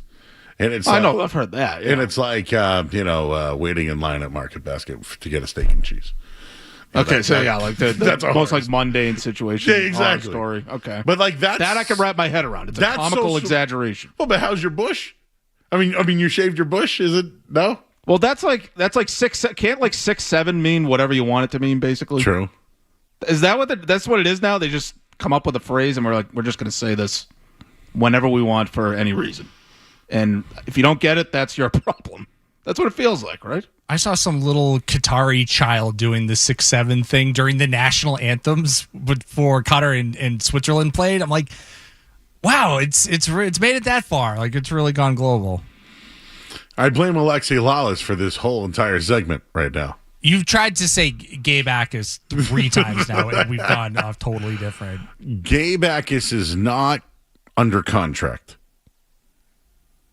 Historically, second-round picks have been holding out for more money. Tyler Shuck is one who did it a year ago. Even your very own Travion Henderson did it a year ago. Yeah. But he was at camp at what, June, July? He was there. But he held out. He's got guaranteed money. Yeah, he got a good contract. Today, Mike Reese, who's a great writer, and usually every Sunday morning he must wake up to stuff, right? Yep. No, he's always got little nuggets. Well, but this one's not a nugget. He's actually reporting, or explicitly reporting. Yeah, usually it's like it's kind of slipped in there, where that's why he's the best. He can tell you what's going on. Yeah, without actually explicitly saying it. Mentioned Vrabel didn't fully divulge details surrounding the absence of Gabe Backus this week. He acknowledged he had a procedure, but he has yet to sign his contract, and he wasn't with the team. Here's what we know, says Reese. Backus reported to the facility on May 7th. Backus and first-round offensive tackle Caleb Lomu were the Patriots' lone unsigned picks at the time. But he wasn't medically cleared to practice. The reason, which remains unknown, seems to hit at the bullseye of why the Patriots have yet to sign Backus to a contract when every other second-rounder in the league's under contract. He had a hamstring injury in the pre-draft process that led to him not participating in the Combine on February 26th, but he was healthy enough to work out at his personal pro day. April 2nd, ran a 4.69 40 and did the 10-yard split. 2 sources from different NFL teams said their clubs gave Backus a passing grade on his physical exam, although both noted a labral tear in his shoulder that could eventually require medical attention. One noted a stress fracture in his foot that could potentially worsen over time. A source familiar with Aka's recovery said he underwent a knee procedure that was described as a cleanup, not knowing whether something happened after Aka's physical exam or when the Patriots had him in for the pre-draft visit, blah, blah, blah, blah, blah, blah. But Vrabel deflected. One high-ranking NFL executive hypothesized. Sorry. Thank you. The Patriots are likely seeking a level of financial protection in the contract based off his medical procedure. That's all we need to know. So he's had procedures. They want protection. He's not holding out. They want protection. Yeah, and Reese says it's unclear whether the information wasn't disclosed. I think the information wasn't disclosed to them, and now they're going on the offensive in the contract department. They're saying, all right, and well, now we're going to sink our teeth in here, and we're going to get our added protections. You're not getting your, what is it, the performance agreement or whatever? He said that the holdup is that he doesn't have a, sorry, this is bad radio right now, participation agreement. There it is. He's not getting the standard participation agreement. They're playing around with that because they learned about new things that weren't disclosed to them. So now they're digging in on that side of it. So they drafted a guy that has medical issues. I mean, the shoulder, the foot, the knee, the hamstring. Shoulders, knees, and toes. Seriously. Good player. Covering every part of the body. I'll tell you. He was my favorite pick of theirs that they made. Loved it. And it was Vrabel's favorite pick based on the video they released. So he had a knee cleanup. That's the procedure, reportedly. Yeah. Has a potential labrum tear. Labral. And that could require surgery at some point. And what was the other? Oh, in a stress foot. fracture. Stress fracture. That could worsen over time. Remember Dominic Easley? Oh, my God. Yeah, hopefully it's not that old. He had like ACL issues, though, you know? Yeah. I was thinking of David Ortiz's, he had fissures, which are kind of like stress fractures. Yeah. I think. That's why it helped that he DH'd. Keep him off his feet. So what would you, if you're Gabe Akis, like, do you go through more procedures and go, see, clean bill of health, these are minor things, or do you ride it out and let your agent kind of pitbull for you and insist, like, look, we're going to monitor these things. In theory, it's a professional medical staff now. Are we going to be able to get through a season and find some kind of agreement? I'd sign him to the deal. I'd give him some guaranteed money, and that's it. Like, hey man, we'll give you $10 million up front or whatever, but like, you have these issues, bro. Because the Patriots side of it is like, you know, it'd be like what game day, something like that. It'd be like you have to be on the active game day roster every single week, and they love those deals. But this is a draft pick. Just sign him. You get the 4 years, and boom. That actually is a good point. That maybe he's doing the thing that like a lot of second round picks have done.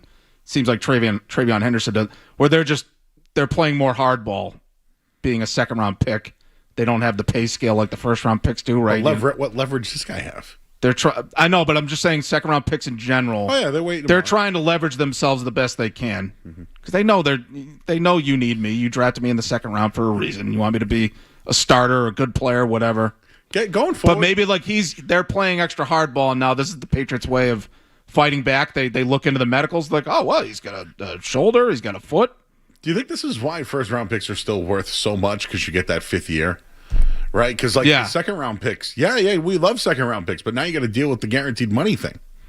You know, and you only get 4 years out of it. The fifth year for sure, because that's a year under contract, like protection against losing him. And it's if you're picking up the fifth year option, it's probably a good deal because the guy's playing well and healthy and all that.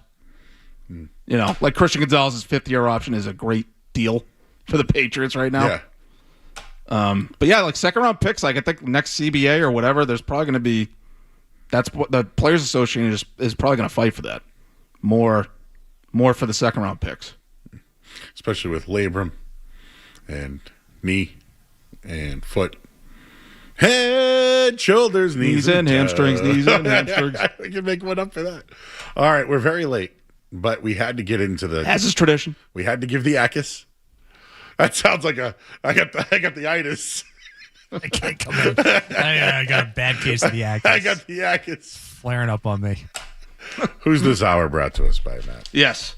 This hour of the Sports Hub is brought to you by Awaken 180 Weight Loss, a no-risk, all-rewards path to real weight loss. If you're not happy with your results in the first week, get 100% of your money back. Awaken180weightloss.com. Okay. Well, we're gonna take a break, everybody. And I just remembered that Cheech and Chong also in Pee Wee Herman. If you've watched the Pee Wee Herman, the movie. Which one was that? Pee Wee's Big Adventure? Yeah, Big Adventures. Yeah. That was a good one.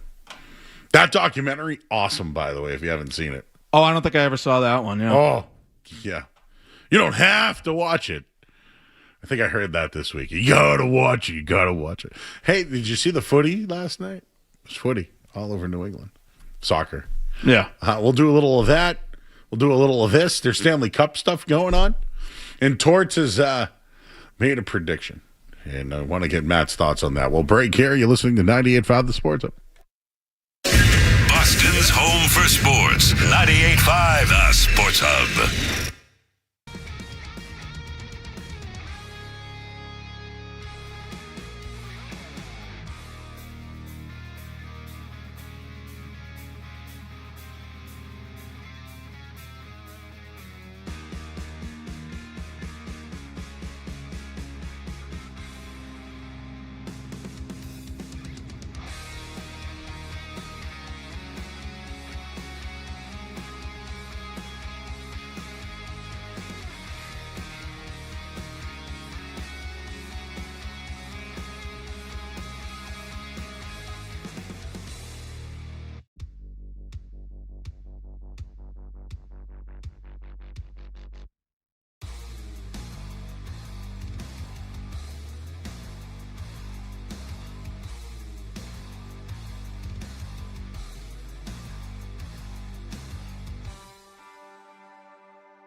Don't even have to do research.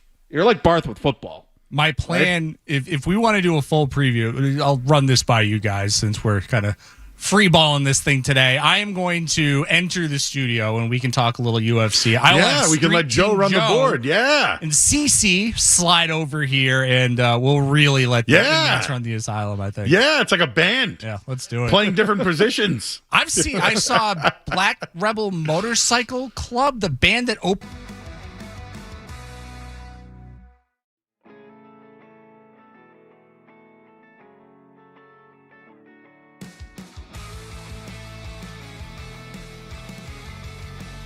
Might be my favorite drummer. I'm not sure yet. Josh Freese? Is that who you're thinking of? Well, I'm thinking of Tool. My bad. Carrick? I was thinking of Tool. My bad. Oh, okay. Danny Carrick. He's incredible. He's a very good drummer. Oh, yeah. And it's I have weird drummers that I like. I do think Travis Barker's insanely disgusting. Oh, he was legitimately really good he's drummer. but I really liked is it Carter Buford from Dave. I'm not a big Dave Matthews guy, but he's an incredible drummer. He was regarded as the best in the world for a while, was he not? In stupid drummer. And I love Sean Kinney of Alice in Chains, but everybody else. You get a special place in your heart for that. I just love everything about that band. System of a Down's drummer, I think, is excellent. John Dolmayan. Yeah. He's great. He always makes mistakes. I should say always, but every live performance I've seen those guys do, he usually screws something up. Not so good live. Gives him that look. That album, Aliens, the bass line, the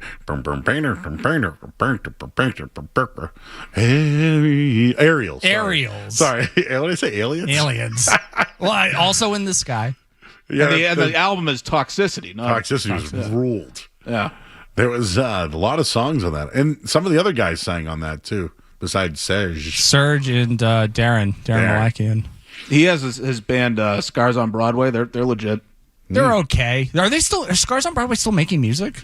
I think so. Yeah. They had a big hit 15 to 20 years ago called They Say that got a lot of radio play, and Serge was doing his solo projects too. He had Empty Walls. He had a couple of Serge's first solo album was really, really good.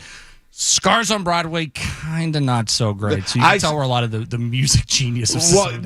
Well, I listen to Scars on Broadway, and I can tell that Malakian does a lot of the music part with System of a Down. But to your point, Serge is what makes the difference. He's what separates them from just another rock band to a unique band. And so people, I love System of a Down. They're one of the bands I'm like, maybe I'll grow out of this one day, and that day is never going to happen. But I think they've done a couple reunion shows, but Serge has gone on to, he's doing full orchestral pieces, bands and synthesizers and strings. It's almost like it's so far beyond what Aerials or any other System of a Down song. It's I think I'm good at this point. We did the new metal thing, and now I'm doing full opera house kinds of shows. I would love if they reunited, made a whole new album, and they were committed to it and all that.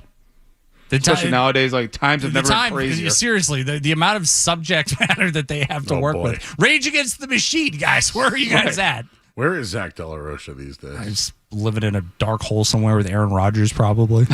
I see Tom Morello around a lot. Those guys do the they hook up with Cypress Hill. Do you think that kind of do you think talking about Damn the Man works anymore? Ooh. Matt? I think people I have an answer, but I would like Matt to go. People get too sensitive about whatever the subject is. I think Damn the Man, because when Rage did it, at the time, we were just we kind of would just F you, I won't do what you tell me. We didn't really know it was. And Bulls on Parade. Bulls on Parade is all about the military-industrial complex and government propaganda. But if you point that out today, whoever's side is getting poked fun at is going to get all offended about it on Twitter. Or the people of the Sun are actually the Aztecs, and he had this whole thing about it, which I didn't know after I had learned about it. Rage Against the Machine kind of walked the walk because it was, I don't want to say it was taboo, but I don't think a lot of people were willing to make those, you had to play ball with your record companies, right? So I don't know if it's Sony or Warner Brothers or whatever, but that kind of stuff would cause a big stink because they're a big corporate entity. Yeah. And Rage Against the Machine, we're well, we don't really care. We're going to do these demonstrations and we're going to do these protests. I think now I think people are more politically aware, and there's more avenues to explore that stuff. You don't just have to like turn on cable news and see what they're talking about. Like there's so much. So my point is, I think there's so much of it. It's so prevalent in society now that if people like took that road that Rage Against the Machine did, I don't think it would have nearly the same amount of impact. Like the Flowbots tried to do the same thing. Flowbots were like, they were successful because Handlebars was a cool song. Yeah. But they were also of the, fight back against the big powers and war sucks. And I just don't think it would hit the same way now because a lot more people are willing to talk about it. But you made the point at the beginning there that Rage Against the Machine actually like knew what they were talking about. They're not just like making like generic statements. It's not to say others don't. I think just 20 years later, 25 years later, even I think more people. It's like it's not so shocking to see people take that path. My point is, but I do think everybody thinks they're raging against the machine now when you're really not. You're just kind of tweeting. This sucks and that sucks. Kid Rock going to be at that thing tonight? I'd be shocked if he's not. I saw, Travis Pastrana doing backflips over the. I saw like a quick video. I heard Dana White talk about it. I'm like, they're not really going to. And then I saw like a quick clip of it. Full disclosure, I don't do I got nothing on politics. So if somebody is mad at me for mentioning this, I'm talking about music. Yeah, no, I don't know enough to have a real opinion or have a real discussion about it either. I'm completely ignorant about any politics, so we don't do that. But I think people get too sensitive about it. Like, you got to be able to admit that bad things have happened. Oh, yeah. People aren't perfect. But I will say, though, when Toxicity came out, what was the self-righteous suicide? What was the name of that song? Chop Suey. Chop Suey. That's Chop Suey. All-time classic, in my opinion. Wasn't that like not on the radio after 9/11 for a bit?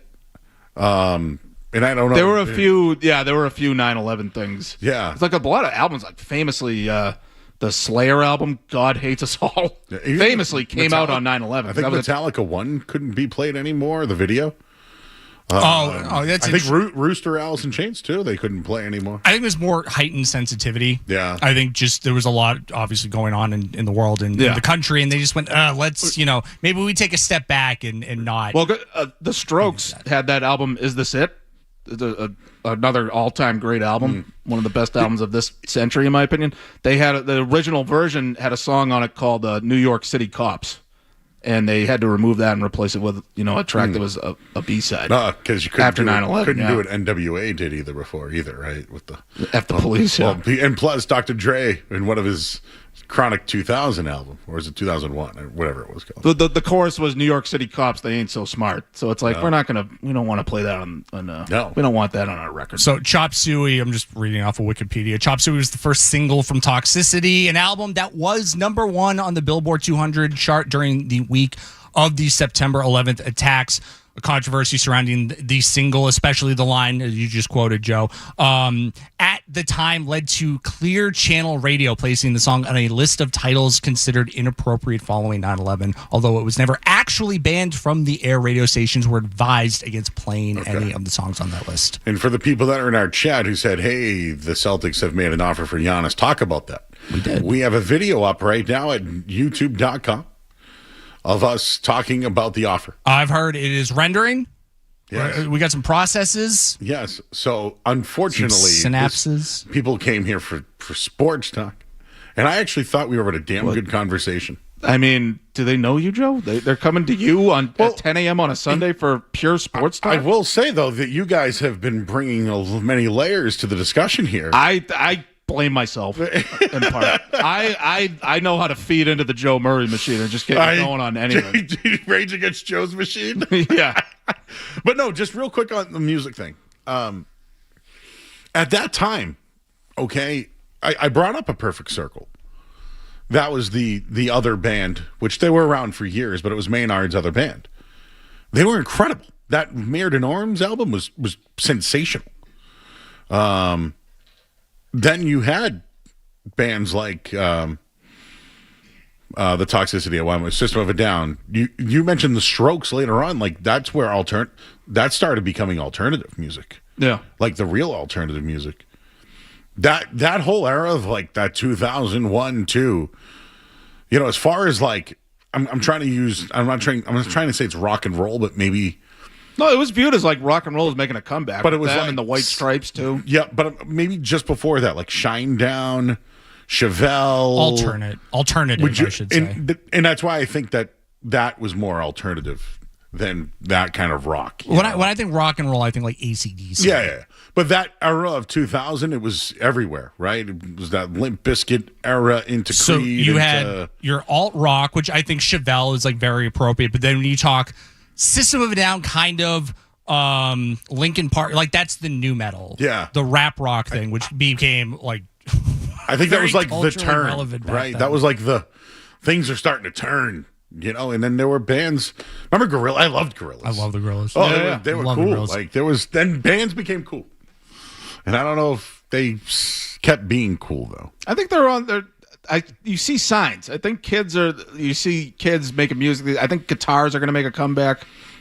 I think the DJ thing is sort of, it's on a big downturn compared to where it was, say 10 years ago, 15 years ago. I think you mentioned MGMT earlier. Like they were that's an alternative band. So I did a video essay on the disappearance of bands in a response to Rick Beato, who's this big former music producer. There's a big YouTube channel where he talks about the state of music, and his whole theory was that if you look at the British charts first, there has been like a steady decline of band acts that are cracking like the top 100s, and it started in the 90s. So it was interesting. Like the Billboard Top 200 had a System of a Down album at number one. I think it became more.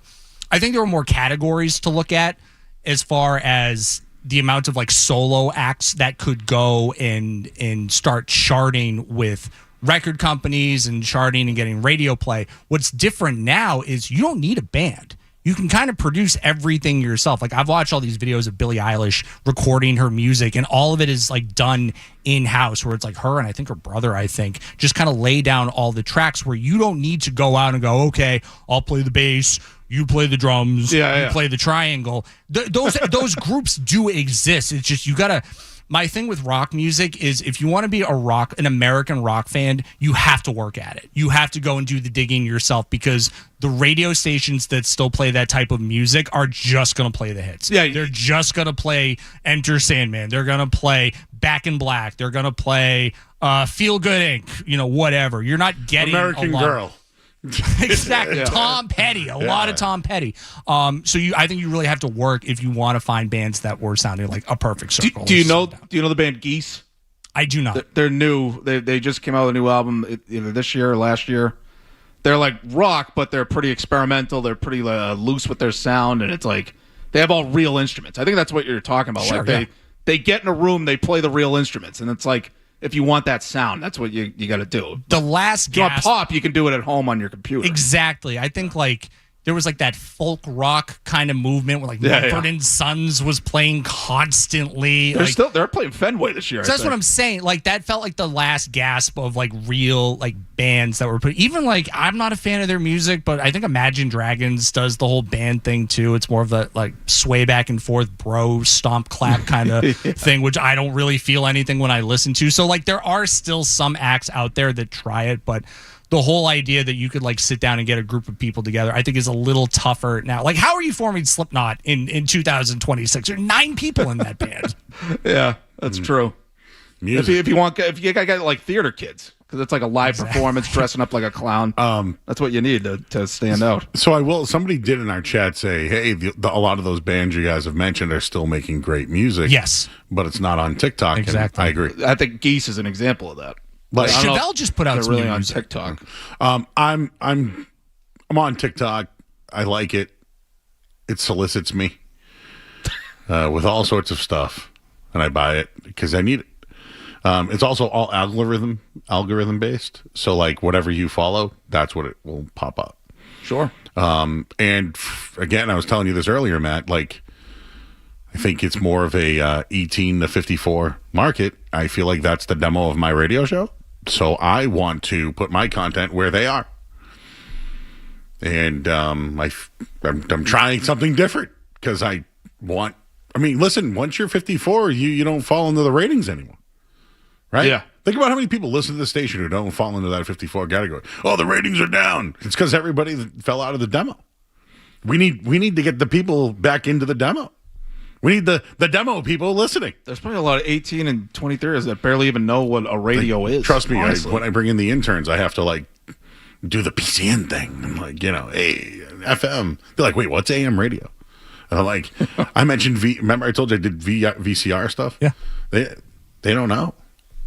Like, yeah, but it's like we didn't know. I don't know like what an 8-track player was. It's like the same thing. The ones now. and twos. Yeah. The ones and twos. But even the stuff that gets bumped now that becomes part of like culture and society. So you would always see besides TikTok, and I get what Joe's saying with that, but like remember when Stranger Things was one of the hottest shows on Netflix? They would work in Master of Puppets, and now all of a sudden you got all these kids that are hearing Master of Puppets for the first time. Who's the girl who sang "Pink Bag of Drugs"? Her. She was on Stranger Things. Chaperone. Right? Chaperone. Yeah. So there was that. They did "Running Up That Hill." Yeah, They Kate played Bush song, constantly by Kate Bush. That song got a massive bump because people are hearing it for the very first time. I just looked up the Billboard Top 25. Yeah. Do you know number 19's Billie Jean from Michael Jackson because of the documentary? Wow. So I think that's how things are going to. Yeah. Kind of remain unless you do the digging yourself. Like, when I was in middle school, I had a friend that liked Nirvana. So I'm like, well, let me check this out. And, I'm listening to stuff. We had that the was happening around advisory school. when we were kids, though. Remember, we couldn't buy that stuff Parental unless advisory. you, I got yelled at for holding a copy of Grand Theft Auto.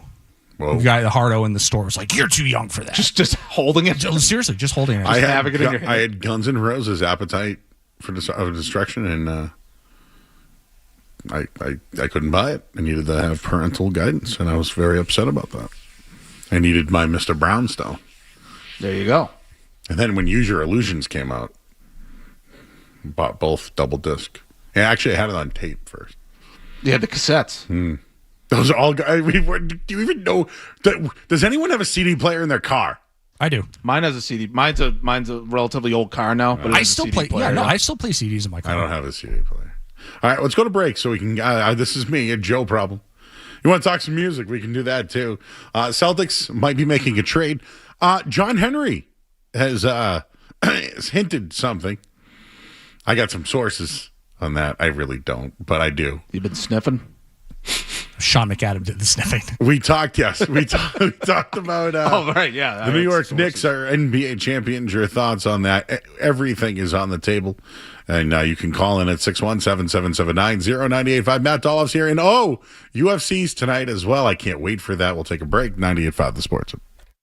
Boston's home for sports. 98.5 The Sports Hub. During Window Nation's Buy 4, Get 4 free sale, you could replace all your home's windows and get half of them.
You can play Danny Carey. Oh,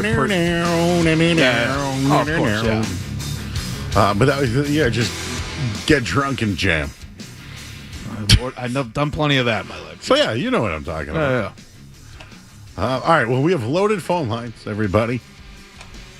Let's talk to Nick in Weymouth. Hey, Nick. Hi, yeah. I called about the Wembanyama. Total lack of character as far as I'm concerned.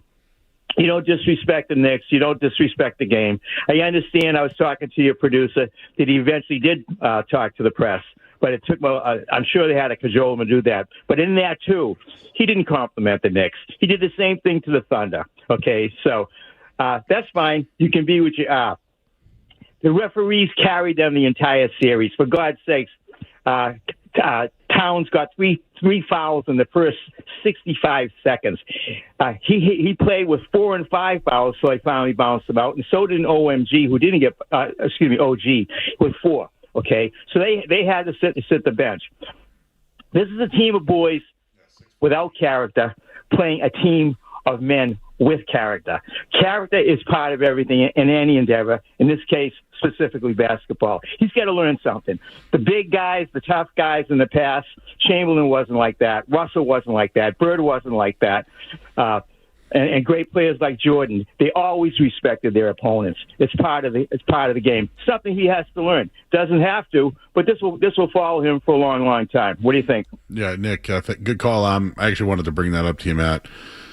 Wemby is he is the face of the league, and there are a lot of things I like about him. They'll ask him questions about the world, and he'll answer it. They'll ask him about the game. He's very likable. I almost wonder if he's a dirty player. And Draymond this week said, "Oh, he's way dirtier considering the things that I do." But he was also trying to bring up that he's international player, foreign player, whatever. Takes one to know one. Dirty player. But he thinks that the Euros do it a little bit differently than he did. I do think that Wemby didn't handle things great, and you got to hear this after the game. Yeah, I didn't hear this. Sorry. Yeah. Well, let's hear Victor Wembanyama after the loss in the NBA Finals. Every team you faced so far, you guys always found a way to get over the top eventually. What did you learn about how hard it is to win the finals against this Knicks team where they kept coming up with answers? Brunson just could always score no matter what in the end. I learned one of many things I learned is the margin of error is very, very thin. Our domination stints are absolute. We absolutely dominated for most of the series. But our errors, our mistakes, are punished so hard that we can't have ups and downs like this so much, The ups are okay, the downs, it's the reason we lost. What's wrong with that? We were the better, basically said we were the better team, but lost. Yeah, but am I wrong? I didn't have a problem with that comment. No, that's fine. The guy did. They kind of did dominate most of the series. Is he kind of saying in so many words, like we dominated most of the series, but then we made too many mistakes to sort of stay in the lead and all that? Like we can't make mistakes. I felt the same way you did, but I did in the spirit of it think we were the better team. Well, I mean, this is what I hate about the modern sports discourse, Joe. The loser fans of the losers, people come always come out like, well, they were the better team. Yeah. Well, yeah. Is that what you care about? James Harden. Remember James Harden, the coach, still think their analytics were better than. Yeah, well, we were better. Like, okay, who cares? Yeah. Don't you care about who wins? So that was my whole. When you say discourse, I wish I stopped it there and didn't hear the rest of it. The Spurs led by double digits in all 5 games. They blew all the leads. Blew everyone because they were making mistakes, and Wembanyama was turning it over late. And then Wemby basically said, "Yeah, we got to be better than that," and and we beat ourselves. And well, he said our mistakes get punished. I don't know if he was like kind of a lost in translation type of thing. He also said at the end, he goes, "Bye, everybody. See you never." The question wasn't great. Not a great question. What did you learn after Jalen Brunson kicked the crap out of you? Yeah. That had to be a New York guy asking him that question, right? Well, Aren't the Knicks so great, Victor? Right after he lost to them. Stay humble. Every day is a gift. I think. No, shut up, man. Guys, I just lost. I'm not happy. If I was on the beat and the team I'm covering just won, I'm not sourcing both sides. Sorry. That's a one-sided affair for the night, and I'm hanging out. I want to be champagned on. I want the champagne shower, You want the baby. ski goggles. Yeah, I want it all. Oh, yeah. My phone not working and sticky the next day. Like not sleeping the entire night. Yeah. Getting bovis. Well, you drink champagne all night and you can't sleep? I'd end up at bovis whatever time. Dude, I'm out like a light when I'm drinking champagne at 2 a.m. Like if the Celtics won again and I get the chance to go again, I'm hanging out with them all night long. Yeah. Where you guys going? I'm coming with you. I wish I mean, I kind of did. I was at the Patriots after party when they beat the Rams in 2018. I had the in from our company, Beasley. Oh yeah, you weren't I at got the the one. pass. You weren't at the one this after the Super Bowl loss this year. No. I was actually at it for 2 years in a row when they lost to the Eagles and then when they beat. Yeah, obviously it was a much better vibe the year they won. Yeah, I remember that. The Eagles won. Yeah, wait. What was the one? Rams. Okay, yeah, that's the one you said. Yeah, I have a video. I think I still have it of Danny Shelton. You remember him? Yeah, big defensive dancing tackle. shirtless while I think not Meek Mill, Gucci Mane was performing. Ah, yeah. Howard is in Randolph. Hello, Howard. How you doing, guys? Hey. Your co-host said about feeding into the Joe Murray machine. Wouldn't you be better off feeding the Joe Murray machine? True. You feed me, you shut me up. You feed me, you shut me up. That was me that said that, by the way. I have a question about Alice in Chains. Yes. And this is a serious question. Years ago, there was an adult film star named Alice in Chains. Is her name anything to do with the reason they named theirs Alice in Chains? Yeah, so there's also no, it's a coincidence. It is a no, no, I think it's definitely related to Alice the band. in Chains porn It has star? to be. Can I Google that? Porn star? Do that right on Felger's computer. I mean, I am. Allison, spelled Allison, Chain, CHAYNES. ALLYSON. Yeah. I would say that's absolutely 100% based on the band. I will see if she has a wiki page. She does. Wiki porno, it says. Wow, I didn't know there was a wiki porno. Did Joe, you? can you not?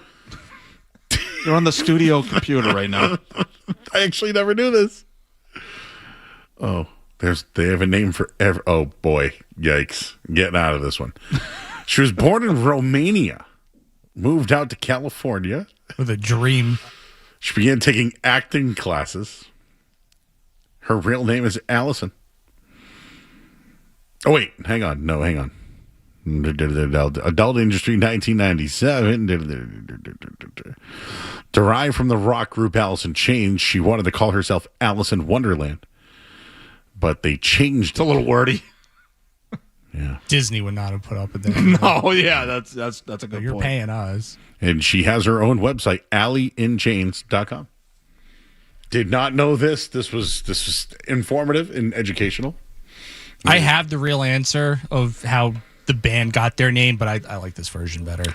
Alice in Chains. Well, they saw a three-legged dog named Alice, right? And that's the reason why they have it on the front cover of the self-titled album. It was. And then he had a drug dream about Alice in Wonderland. Staley's previous band was named Alice and Chains. Oh, I thought he was in Diamond Lie. He was probably in a bunch of bands. Oh. But yeah, that three-legged dog, you know, the one on the self-titled album. I don't know. Oh, yeah. I thought that dog's name was Alice. I'd take your word for it. You're the Alice in Chains expert. Chained up. Of the band. Yeah, but it really was about Alice. They were on drugs in Alice in Wonderland and Alice in Chains. Yeah, Alice in Chains was an American glam metal band. Oh, good Lord, these pictures are horrible. Lane Staley with the full perm 80s glam haircut. They were originally named Sleaze, and then they decided to change to something a little more. Pantera famously started out as glam, and then they went to another level when they switched to the heavier sound. That was probably the right decision. Oh, yeah, that's their 90s run is Dimebag's like, look what I can do with the guitar. They're like, oh, we're changing everything. Yeah. But at that time, and people know this, it's amazing in one area, all those bands. Mother Love Bone was the big one. with Andrew Wood. The song Wood by Alice in Chains is about Andrew Wood, who was a heroin addict. He quit. They got signed to their record deal. He did heroin again, died. And then they got a new singer named Eddie Vedder, and they became Pearl Jam. There you go. And then Alice in Chains wrote the song called Wood, and then Say Hello to Heaven, which is by the super band Temple of the Dog. Which is Eddie, Chris Cornell, Mike McCready. Mike McCready was in that one, yeah. And I forget the drummer's name. Yeah. Jeff Ament was the bassist. Soundgarden. I wish I could. There. Oh, Danny, no. Damn. I know. I wish I could remember. I don't remember all the band members from the 90s. I love Kim Tile, too. He was a hell of a guitarist. Yeah, underrated. Oh. I feel like he never gets mentioned, even just when talking about 90s guitar players, but he's underrated. Let's just have like an all 90s day. Let me throw a 90s band at you. What do you think? What's your thoughts on Screaming Trees? Loved Screaming Trees. I Nearly Lost You, Babe. Was that there? Nearly Lost You, yeah. I'm asking because I heard it at a bar, like on a trip recently, or it was last year at this point, but I was like, wow, I haven't heard this in 30 years. And it like unlocked like a childhood memory. But yeah, that was their one hit. What about Seven Mary 3? Oh, I remember the band name, but I don't know what hit finally found a reason. No, that's Days of the New. That's Days of the New. Also an Alice in Chains rip.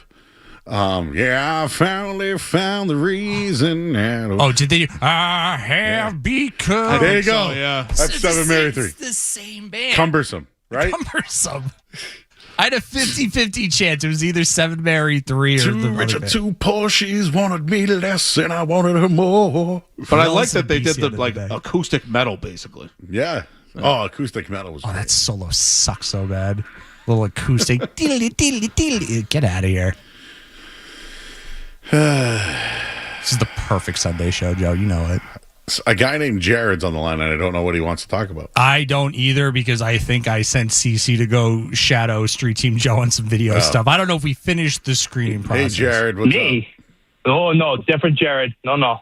Oh, I'm not for public consumption like that. But, no, Joe, as soon as you said Seven Mary 3, I was screaming Cumbersome. Thank God somebody said it. Great song, great band. In terms of what's good and what's new now, it's metal, man. Is anybody on the show into metal? Because it's taken over. It's more popular than it's ever been. I don't know a lot of the newer bands. I loved Kill Switch Engage years ago, but I haven't listened in a long time. It's metalcore. That's 20 years ago. Is that like a Bring Me the Horizon? Or are we talking that kind of metal? Kind of, yeah. They're kind of. I guess you could say that's like the mainstream right now. Yeah. But if you're into like the wicked heavy stuff, there's a lot of great bands that are coming out of the South right now that are just absolutely tearing it up. And a lot of women too that are getting into like harsh vocals and stuff. Like Amy Lee kind of paved the way for that with Evanescence a while ago, which you guys are all familiar, I'm assuming. Yeah, the Butcher Babies are a wild band too. They're like a heavy metal, but like very pretty. Dying Wish, same thing. Yeah, exactly. Like a lot of great, in Spirit Box too. Courtney's, she's great. A lot of great bands now, and I know the heavy vocals aren't for everybody, and it's kind of a tough listen if you're not used to it. But once you'll find like your gateway bands, and then you'll get into it, and I'm telling you, it's amazing. And these are the creatives that are going to bring, like you were saying, the guitar back, the drums back, kick the DJs out of the club, and replace them with mosh pits, like how it should be. So are you talking about like new bands? Because like I really like Lamb of God, but they've been around for like 20 years now. Oh, yeah, that's like, I'm talking like Kublai Khan, Peeling Flesh, 10 to the Chest, South on Sight. I probably sound like a psychopath right now if you don't know any of these bands. But I haven't heard of any of those bands, but I'm going to look them up now. So I appreciate they're that. fine. And if you're looking for something softer, like actual rock and roll stuff, Dexter and the Moon Rocks right now, amazing. Awesome band. Really good stuff. Them and one British invasion band for you to check out, South Arcade. absolutely amazing. Bringing back Co-sign. the 2000s rock. Co-sign. I thank you, Jared. This is the call of the day. South Arcade is one of these bands that I listen to and go, oh my God, there is a chance that rock music can come back. Jared? Dude, I was pricing flights to London. I'm like, I hear this. I'm like, are you kidding me? Jared, This is a July time 11th. machine. July 11th, South Arcade is in town. They're going to be with Honey Revenge and Winona Fighter. I have tickets. Come say hi to me if you see Where? me. House of Blues, July 11th. Stop it. All right. They're there. Hey, Jared, email Appreciate me. you, man. I'll do a weekly music thing. If you email me, I'll take care of it. Joe Murray at Perfect. 985thesportsup.com. Awesome, man. Good talking to you. Appreciate that.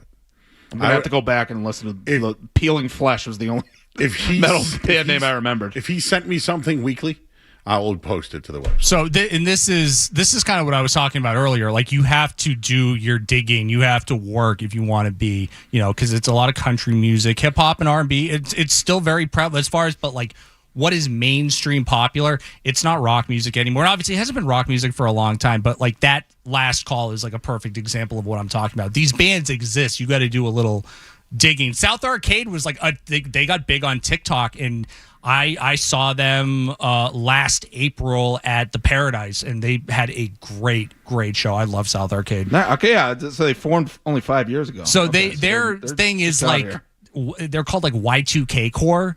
So when I heard them, I'm like, God, this sounds like the music I listened to in high school. So they're probably 10 or so years younger than I am. So it's the music that their like parents were listening to, and that's how they kind of got together, was to try and like bring back the idea that like bands in the 90s, like the top songs that were being like played on radio all sounded very different, and that was the idea of like how that band started. Yeah, Yeah, just- shout out South Arcade. Yeah, just look at the pictures of them. They look like Sum 41, Jorts, Prodigy. Yep, Jorts Jorts are big 90s. with them. Bring the pressure. A lot of jumping. Yeah. I'll play some South Arcade coming up. One of these guys looks exactly like the guy from Prodigy with his hair. Oh yeah, Cody. Yeah, Cody Lee, their drummer, very good drummer. All right, I'm going to check these people out. Someone just sent me the Kim Tile has a book out. Okay. As I just was, I believe it's called A Screaming Life by Kim Tile. We'll go to break. We are talking whatever you want. And I do want to talk a little bit of the Red Sox, and then we have the UFC tonight, which I know everybody will be locked in on. I'm telling you, this thing's going to be a social media like conglomerate. It's only on Paramount Plus. Yeah, that's Is that what what you're I saying? think. Is That that what you're saying, Garbin? You got to find it That's somewhere else. annoying. No one's going to see We're it. getting Paramounted together. All right, we'll take a quick break. You're listening to 98.5 The Sports Hub. Boston's home for sports. 98.5 The Sports.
he's got season tickets, way up. Wanted to circle back on Vrabel. I think, not a lot of people are talking about that. We have Henderson, May, men of God. You can't really lead your marriage. How are you going to lead a team back to the Super Bowl? Not worried about it at all. I didn't think there was one issue this week. I actually thought Mike Vrabel was back this week. Yeah, I don't think there's an issue. You'll have players here and there that might have a personal issue with it. Like you could see Travion Henderson being a guy that would have an issue with it. But at the end of the day, these guys know that there's things that could tempt you off the field, and it's easy to run into problems. And so I think they understand that their coach is a human and a former player and a former player himself, so they can relate to each other. That they deal with that stuff, and it's hard to sort of completely stay on the straight and narrow. And I think it was Rodney Harrison that said, if anything, this could, sort of bring them together. Yep. Where now they can go on a sort of a redemption tour, so to speak. I don't see this being a thing that loses the locker room, considering the things that not necessarily with the Patriots, but kind of with the Patriots. The stuff that players do in general that they get in trouble with, they don't really have much of a leg to stand on with, a head coach allegedly having a long-term affair relationship type of thing. Just think he's back, and he looked at this week and was in control, and that's all I care about. Bob is in Lawrence. Hey, Bob. You really put out the bat signal when you talk about Alice in Chains, man, Mm-hmm. We come calling. But did you know how 7 Mary 3 got their name, the alternative band from the late 90s? I don't know. Let me tell you. Remember the shirt Chips? Ponch and John? Oh, yeah, they were the motorcycle cops. Yeah. So John's call signal was 7 Mary 3, and Ponch's was 7 Mary 4. Oh. But John would always respond first, so pretty much all the time they'd say 7 Mary 3. That's a great little nugget. I like that. Yeah, man. They must have been huge fans. And I like that. I never knew the thing about the adult star at Alice in Chains. That's a cool thing, too. Me either. Porn and music. It's great things. Did you clear out the browser history? Yeah, no. No, of course not. Yeah, clear the cache. Clear the browsing data. May I bring up one other band that I don't think ever gets its due because of the age that they were doing it at. But I absolutely loved Silverchair. Daniel Johns. Tomorrow. The whole that's the whole album. Israel's Son at the beginning with the bass line. Boom, boom, boom, boom, boom, boom. You know what band was more than just the one hit they had was Blind Melon. Blind Melon, they had yes. some good songs. Great. People love the band in general. Yeah. Even though they had their one big hit. But Silverchair had Freak, if you remember Freak. No, More Maybes. They were from Australia, too. Yeah, They had that little accent. But they were 18. So, they're 44 now. So, the age that I was when they were playing music, they were the same age as I was. They looked like kids in the music video for Tomorrow. You're going away too, fat boy. Fat boy.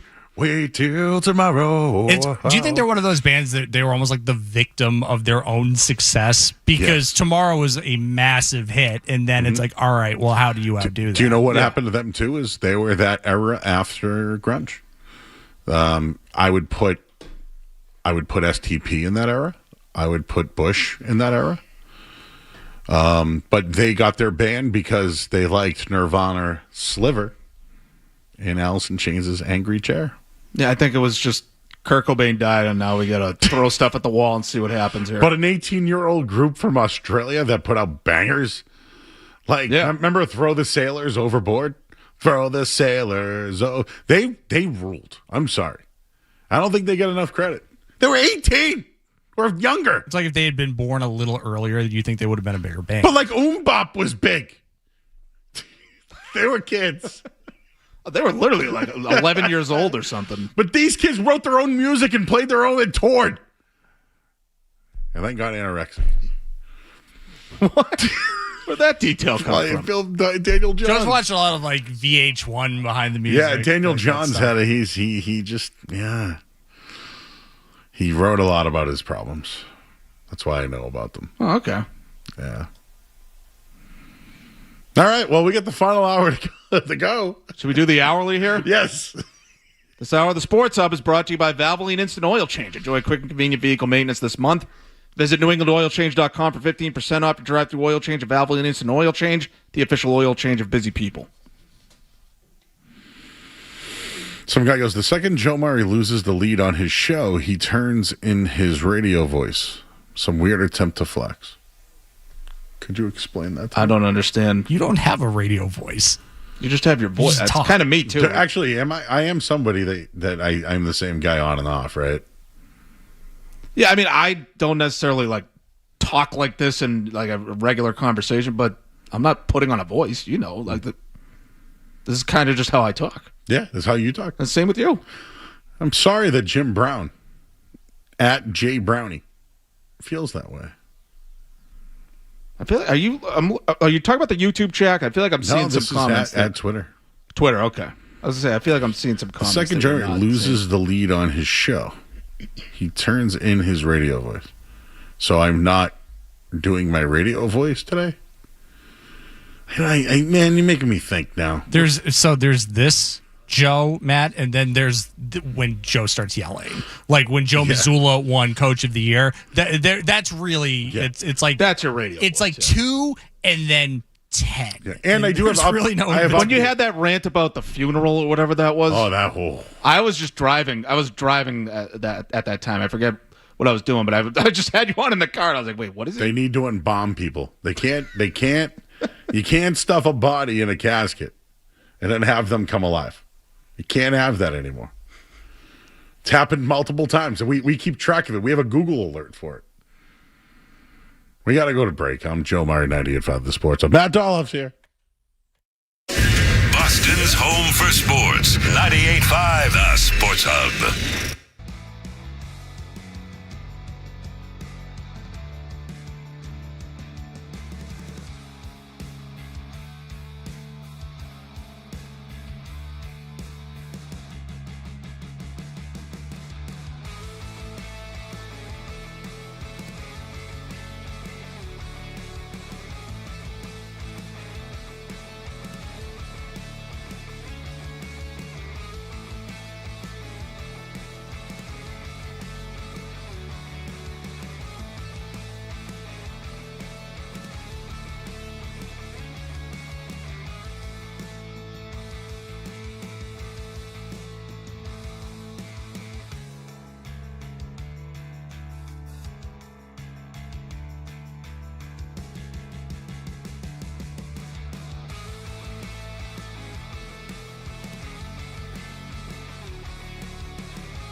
Stanley Cup Final, Game 6 tonight in Las Vegas. Carolina Hurricanes are up 3-2 on the Vegas Golden Knights, looking to win their first Stanley Cup since 2006.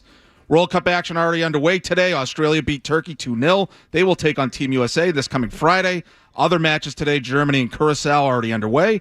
Tunisia, Japan, Spain versus Saudi Arabia, Belgium and Iran, Uruguay, Cape Verde, and New Zealand and Egypt. And the Red Sox are at home tonight to take on the Texas Rangers. Connolly early on the mound against Nathan Eovaldi. First pitch for 7:20. Sports Hub headlines brought to you by the 99 Restaurants. Kids eat free the day after the Red Sox win. Get a free kids meal with every adult entree purchased. You gotta love the Nines. I'm Matt Dolloff on Boston's Home for Sports. 98.5 The Sports Hub. Next check of the headlines in an hour. Boston Talk Sports. Drake May. We all know what, but we won't say what. Yeah, worst take on these airwaves in the last 24 hours. We may not take a call today. The Sports Hub. Boston Sports. Yeah, we got that covered. 98.5 The Sports Hub.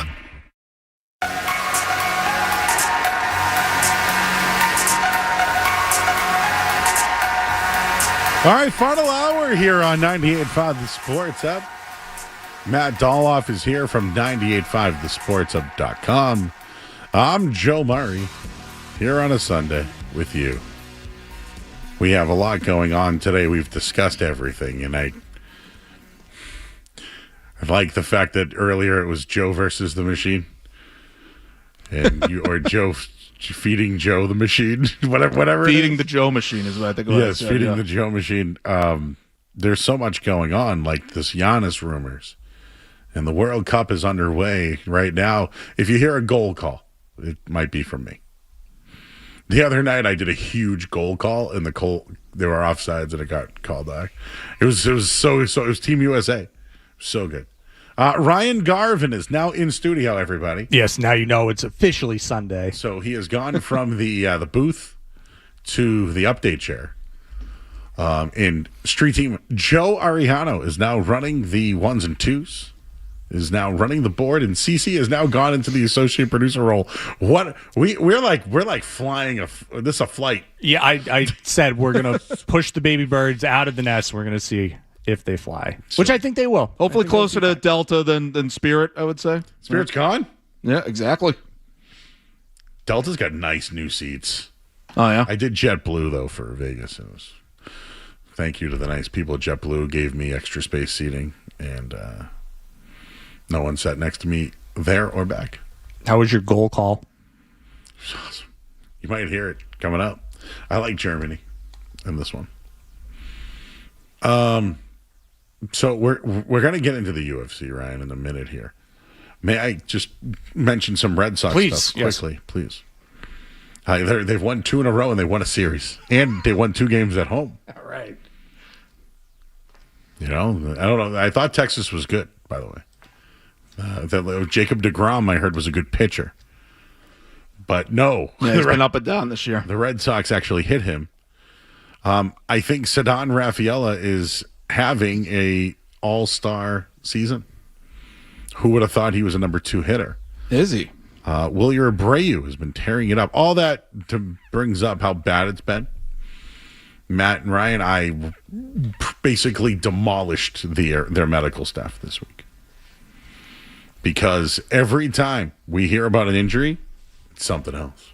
Well, now I'm noticing when they say it's something else, then it's like an apology or someone steps in. So, for example, Garrett Crochet this week had a lat strain. But then after I crushed him on the radio, he had a note in his locker that said, "You don't have a lat strain." So it's like, is it the medical staff? Is it the communication? Is it everything? It's everything. But once your medical staff isn't honest or doesn't know what they're doing, Trevor Story got three different opinions on his for a sports hernia, right? Yeah, which is down there. Yeah, it's down there. We won't say where, but you know where. Push that bad back up there. Yeah, I've had a friend who had one. Usually, you get them in the front, right? Sometimes it's in your belly, a hiatal hernia. Jeez. Yeah, you get them. That sounds like it. It's like a hose. It's like you're cranking a hose. The communication within Fenway has been, and I already have a very low standard for the messaging that is coming out, but I think this has been just one of the worst stretches that they've had in my lifetime. Because, Joe, it's not only just, well, he's saying one thing and he's saying the other. They couldn't be further apart. Garrett Crochet's whole thing was, it's worse than we thought. And then Sam Kennedy or Craig Breslow was like, I haven't heard that. Yeah, it was Craig Breslow saying, I haven't heard that. So one guy is saying it could not be worse. And the other guy is going, I thought he was coming along just fine. And that just, it reeks of it. Incompetence sounds too strong, but I really would question, and this goes back to Craig Breslow needs an interpreter to talk to the rest of his staff and get the messaging along. It's one of these things that it's been this way for a while, and I think it just starts from the top on down where nobody's really like getting in a room with the guy. Like, is Craig Breslow and Garrett Crochet meeting one-on-one? I don't know. I don't know that. Or is Sam Kennedy and Roman Anthony talking one-on-one? Hey, how you feeling? How are the swings going? All of that. Roman Anthony's another one. Like, he can't swing a bat. If you just go on RotoWire and read backwards about, okay, he's progressing, he's hitting off a tee, he's taking dry swings, shut down. What happened in between then and now where he's progressing? And the owners, the guy who speaks for the owner, yes, came out and said, so he can't swing a bat yet, guys. And he spoke yesterday about it. He said it was 4 to 6 weeks, and he's in week 6. Why did they have him swinging a bat 2 weeks ago?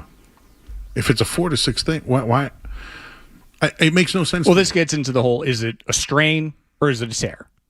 Okay, I feel like we're trying to split the molecule here. Is he healthy or is he not healthy? Does he require surgery or is it a pain tolerance thing? Like, I don't like to get on guys who are dealing with stuff. Everybody's different. Everybody's got a different kind of pain threshold. I don't know what it's like for him, Matt, to try and sit and grip a baseball bat right now. I don't know what it's like for Garrett Crochet to try and throw a baseball. I'm not them. But if you just can't get the ducks in a row and go, all right, this is how we are going to approach it as a team, that's when crap like this starts happening. And you got to go on the radio or you got to sit down with one of the beat writers and go, no, this is what's really happening, because they just never get it right the first time. See, this is what I think is also an issue with these overly analytically driven executives and front offices, is that communication is just so critical to a healthy organization and being a good leader. And there's probably guys around baseball that they're smart and they focus on analytics and all that, but they are also good communicators. Doesn't seem like Breslow has the communication part down, and that's just sort of a trickle down effect. If he's a bad communicator, then it's all going to trickle down to the rest of the organization. I think that's what's going on here. I thought that once they moved on from Cora, like it was going to be good for the team, which I'm still glad they did it because they need a new direction. But look how much control he had.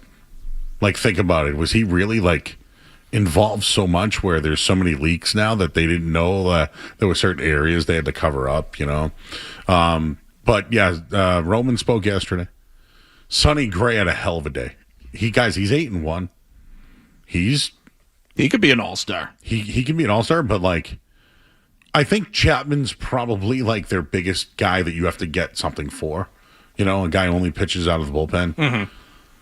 But a starter who I think has an option year, if I'm not mistaken, who can throw like that. Sonny Gray's one of the best chips you have. I think he's a perfect addition for a World Series contender that sort of has the top 2 spots in their rotation lockdown. And they could use that third or fourth guy. If I was the Cardinals, veteran, who just traded him, get him back. Yeah. Would they give him Blaze Jordan back, who hit a home run yesterday? By the way? I doubt it. His first home run. Yes, of course. Congratulations, Blaze. Do you know, I think today is the anniversary of the Rafael Devers trade, if I'm not mistaken? Or tomorrow? Today or tomorrow. It was on Father's Day, I remember. Yeah. Great day, huh? Yeah, what a day. He has Sonny Gray does have a mutual team option. And that's money. Who wouldn't pay for that guy? It's money, and he's performing when very few people around him are performing. I think at that point you go, hey, thank you for coming in. Thank you for, performing well for us. But also, he is 36. Do you think he wants to stay, just like Chapman, you think he wants to stay here and ride this out as the Red Sox probably finish 5th in the division? Or does he probably want a chance to go and compete for a World Series? I think it's the latter. My take is on this. There's 3 guys, Sonny Gray, Chapman, and I would maybe say Contreras. You got to dump what you don't want anymore. Hey, you want Wilson Contreras, who's kind of an all-star, even though he's got guys in front of him? You have to take on Yoshida's contract. You want Sonny Gray? Trevor Story is going with you. See, I feel like that's Chapman. Like they attach something to him. One of them. Yeah, right. The 3 of them. I think Chapman will have enough suitors around the league that even Breslow couldn't F that one up. Yeah, something. Like you're going to take Chapman. I don't know about that. Someone he'll get enough offers where he'll get one good prospect, right? Like Chapman and Yoshida to the Reds, right? I'm just throwing it out there. Team that's kind of in it. Could use a closer. He's been there before. So, but that turns. I don't know if I like that, because now you have done we're not trying to get better. We're trying to save money. Well, that's why I think maybe there's probably how many guys between Duran, who you should be able to move, right? Because he's an outfielder. Everyone's looking for an outfielder. Mm-hmm. You can't move Yoshida and you can't use Story. You just can't move them. They're dead weight. Brian Bayo pitched yesterday, by the way, and did well in the first inning. We hit the breaking news sounder for that one. I'm just saying, does somebody want him, right? IKF is probably valuable, right? Because he's a guy who played in the World Series and middle infielder and whatever. So I'm just saying, they can't screw this up. I get what you mean. You know how you got to hold your acorns? You got to hold the ones you want, and then the ones that are worth value. I feel what you mean by you need to get them for the future, but you also got to get out of those contracts too. But it also turns into, because I heard you guys the other night, Joe, talking about the Craig Breslow stuff and him kind of getting a weird vote of confidence that no, we're not even talking about moving on from him. But then you're also hearing that somebody in ownership is making calls. So if I'm led to believe that somebody in ownership is calling around trying to make trades, well, what is this ownership group proven it cares more about these days? Is it winning baseball games, or is it not losing deals? I think it's the latter. So if you have somebody from ownership calling around and trying to make plays, then I think the whole, hey, take Yoshida off the books for us.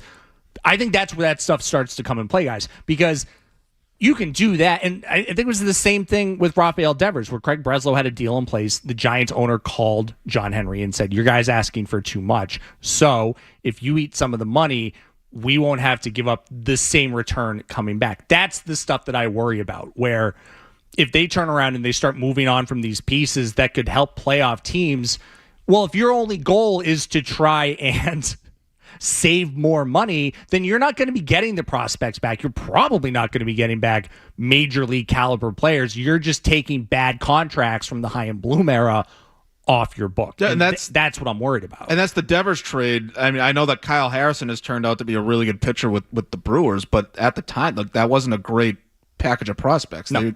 They had to take a mediocre package because they were just getting rid of his contract. And so that's what makes it complicated for Breslow, who doesn't have the experience for this sort of thing, where making a deal at the deadline is more of an art than a science. It's not I feel like Breslow's in there treating it like a math equation, and he's got a value chart and all things like that. And if you don't exactly match his value chart within a certain percentage or whatever, no deal. And how do you make the deals, real quick, Joe? How do you make deals when you don't have any leverage? Yeah. Every team in baseball knows you are probably going to be selling right now. If I'm getting calls from Craig Breslow, I'm going, I can take this guy for more. Yeah, he needs to get rid of these players, because then otherwise, what's the point of having? And that's another thing. How do they navigate that? Is that why then someone from ownership has to come in and go, okay, you go get us coffee. I'm going to start making phone calls. That's the thing. Leverage is like a nebulous thing, where it's you can't quantify exactly how much leverage you have. So he probably has issues understanding that aspect of it. They would tell him, leverage, what does that mean? Is that an equation I haven't learned yet? I feel like that's Breslow's approach. And he might get good down the road with more experience, but right now, I think that's how he's treating it. And it's why he's not winning deals, even though he wants to. A lot going on with the Red Sox. And I should probably mention there was one more report today because there's just so many every day, even when they win. I just saw this a little while ago regarding John Henry. Red Sox ownership insists that Craig Breslow, president of the baseball operations, is in no immediate danger of being fired. No immediate danger. It's just no one in baseball believes them, believing that they'll be looking for a replacement this winter. So that is. Oh, wait. That last part. Yeah. They're not going to fire him after the season either? Well, Sean McAdam, who told me. It's a joint production. Per source. Source per Sean McAdam. per Mass Live. Those around John Henry say he's highly frustrated with the Red Sox performance this season and agree with David Ortiz that he is worried about the direction of the franchise. And whose fault could that possibly be? Tim. No. Nobody likes when I say that he makes more money with Liverpool. It pisses everybody off. But if it's factual, then that's just what it is. Yeah. But I don't know who wants to work for him. I don't know. Why would you want to work if you? So Dave Dombrowski and Chaim Bloom basically did the job that they were instructed to do. Both Dombrowski was great. They both got fired. You know what? Chaim's guys weren't tolerable. Just real quick on this, we got to go to break again because I'm late, of course. School of Rock's on, not to throw us off track. Is that where you were flipping on over my shoulder? Talking music on the show. Top 5 movie, Joe? No, but I did like Jack Black. He was very good, and they sang AC/DC, and how bad could that be? From what I hear in the doors of that place, Nesson, and what I hear is they care. And just like Robert Kraft when he hired Gerard Mayo and realized that he made a mistake and owned it, I wonder if that is going to be the sentiment with the Red Sox. And that they're going to try to find the right guy. Boy, that would be a wild thing. I just go back to, you fired Alex Cora in an attempt to, their words, not mine, to empower Craig Breslow. We're not even 2 months out of that. They've turned around and said, I don't know if this is working out. Well, it's like, what did you expect to happen between the firing of Alex Cora and now? Can I tell you, though? Please. I still think that Cora had too much control. Still think they had to fire him. Right. I don't have a problem with that because if my choices are Alex Cora's in charge or Craig Breslow's in charge, I'm picking Alex Cora. I'm picking the baseball So guy. I don't know who's next, guys. Like, I really don't know. Like, they have Ramiro in there. Mikey Ramiro. I don't see a point of. Ramiro down the I don't even see the Ramiro. point of making a change unless you're changing the whole philosophy. If you're just going to replace Breslow with another analytics guy, Yeah. unless it's a guy who's like leading the Brewers right now or leading the Atlanta Braves, someone high up from the Brewers or Dodgers. Just cut the check. But that goes to Joe's point of why would they want to come here? who wants You to just work for him? fired the last two guys for doing what you You asked almost them have to like guarantee him so many years. I promise we won't fire you. I promise we won't fire you within 5 years. Like, you know, I'm going to say a crazy name because he's a name. Okay. He's not in the business really anymore. Billy Beane. Like, I don't love it, but at least their development would be good, right? What is Billy Beane doing? I think he's gone from the A's. I think he's just gone. But remember, they tried to get him years ago, and they gave him a blank check. Remember the movie? What movie was that? Moneyball. Moneyball. Yeah, remember that? Yeah, they make it seem like they didn't have any good players, even though they had like the 3 best pitchers in the league. Miguel Tejada was MVP. Yeah.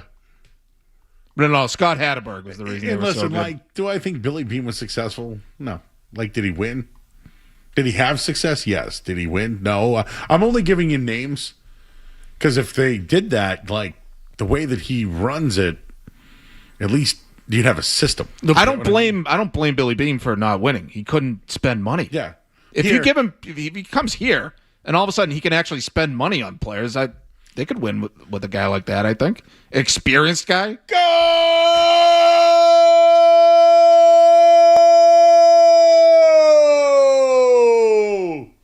Whoa! What a goal! That was also Curacao scored. Carousel. We have a listener in Carousel. He does Carousel radio. Is it Carousel or Curacao? I thought it was Curacao or Curacao. I'll default to But you. yes, Joe. we You're have a the guy expert. who does radio in Curacao and calls in. Yeah. You're gonna look like to a remote over there. Yeah. It's a lot of travel. Yeah. All right, let's break, guys. I don't know if I have anything. That's all I got on the Red Sox. Oh, I could rant about them for hours, but yeah, they won 2 games and they got a bunch of moves that they have to make. One more thing. I think what's holding Henry back, what he's doing that's a roadblock to success specifically, is he doesn't want to spend the single high-priced contract on a premium player. But you kind of have to, especially with position players. You can't get by with a bunch of Wilson Contreras in your lineup. And so, like, they're spending money. I think this is why he's disappointed with the direction of the team. It's like we have a pretty big payroll. Yeah. It's how they're allocating the money that is the real problem. It's funny. And maybe he realizes that. But he has to get uncomfortable and bring someone in who has an expensive contract, but he's actually going to make a difference in your lineup. He's got to make a move like that. I don't know where that is, but that's the one thing that he needs to get over specifically. Boston Sports Inf today said that the Red Sox are 29-39. Their run differential is -2. There have been only 8 teams since 1920 with a run differential of greater than -2 and fewer than 29 wins. So, like, what they're doing is literally improbable. It's borderline impossible to assemble a team that cannot hit in their home ballpark. It's borderline impossible. And they found a way to do it. And for the whole denial that they've had about how bad they are, that's why. Like, they're in denial of how bad they are. Yeah, like, you know, it's not only are they bad, they've like redefined the word. You've done something, and that's what it is. Every time with the Red Sox, you're hearing like statistics from 1901. You're not only bad, you're historically one of the worst teams to ever play in Boston, Massachusetts. This team is 9,000 years old, and in 2026, the guy that this team has decided to empower has constructed a team that cannot hit at Fenway Park. That is a complete mind bleep. But yeah, no. Fire Cora. We've got Craig Breslow. He's going to do great. See, I partially blame Cora for the way they started, and they looked like they couldn't do basic baseball stuff. Like, you gotta, that's coaching to me. But I think Cora didn't get in this to coach young kids, teach them how to play. Right? He wants to get stars who know how to play and manage the egos and go for a World Series. We so called he's going to end up with a contending team. We called up the guy that couldn't get Roman Anthony to throw the baseball in a straight line. You're in charge now. We got the guy that couldn't figure out how to get Marcelo Meyer to hit. We found the guy that ruined Garrett Crochet and getting hurt now, too. Yeah. Tentatively. And look, I'm not even blaming Chad Tracy. I'm just saying, well, that's the decision. We're going to fire Alex Cora, and we're just going to bump up the AAA manager. Like, it's a clown show. All right, let's break. You know what's going on today is the UFC White House stuff. Yeah! The weather forecast is spectacular. We'll tell you that next. Unreal. Here on 98.5 The Sports Hub. Boston's home for sports. 98.5 The Sports Hub. Does your home need a new roof? Get a free estimate today from Connell Roofing, the leading Massachusetts roofing company. Book your estimate today. Head to ConnellRoofing.com now. Quality and professionalism.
All right, Kryptonite was the name of Superman. But the song "Loser" was pretty cool.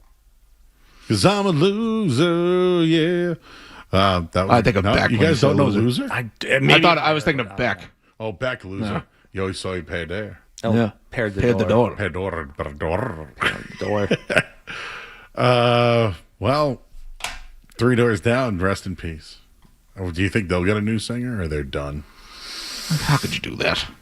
Could you call it? That's like when If people are Smash willing- Mouth lost their singer. Is it really Smash Mouth if you don't Yeah. know the guy? If people are willing to pay tickets to see him, I mean, do it. Like Sublime has been still doing shows for 20 years. You're right. That's a good. Bradley Noel died 30 years ago or something. It's still strong. We got this Rome guy. Fuel had a new singer, right? Alice in Chains. Jerry Cantrell is a fine singer. William Duvall's I good. think I told you this. And yeah. I met William Duvall, and I talked to him, and he's put out 4 or 5 albums now. It's not the same. No, but so I saw Alice in Chains with William Duvall. They were headlining. We went to the show because the Deftones were playing. My ex-roommate was a big Deftones fan, so we went and checked that out. And our whole plan was to leave once, because we're like, yeah, it's Alice in Chains without their singer. Who cares? And then you sit there and he starts singing, and you're like, I can't sense any difference. And also, Alice in Chains is one of those bands. You're like, oh, they do that song.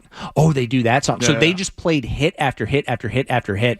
And we ended up staying the entire time. Absolutely worth the price of admission if you ever get the opportunity.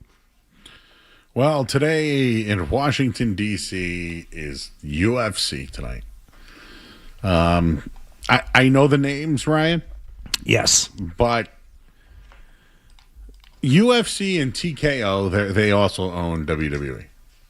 Why are they having this on the White House? Why? So, from the way I understand it, even before he was ever president of the United States, Donald Trump has been a longtime UFC fan, longtime WWE, even WWF. WWE Hall of Famer. Yeah, I mean, he did the Vince McMahon thing. I think he likes the pageantry of it. Yeah, they had 2 WrestleManias at the Trump WrestleMania Plaza. 9 was, I think, at the no, I'm That sorry, was at at season Caesars. 4 and 5, I believe, were at Trump Plaza. So, needless to say, he is a fan, I think, of the pageantry and the theatrics of shows like this.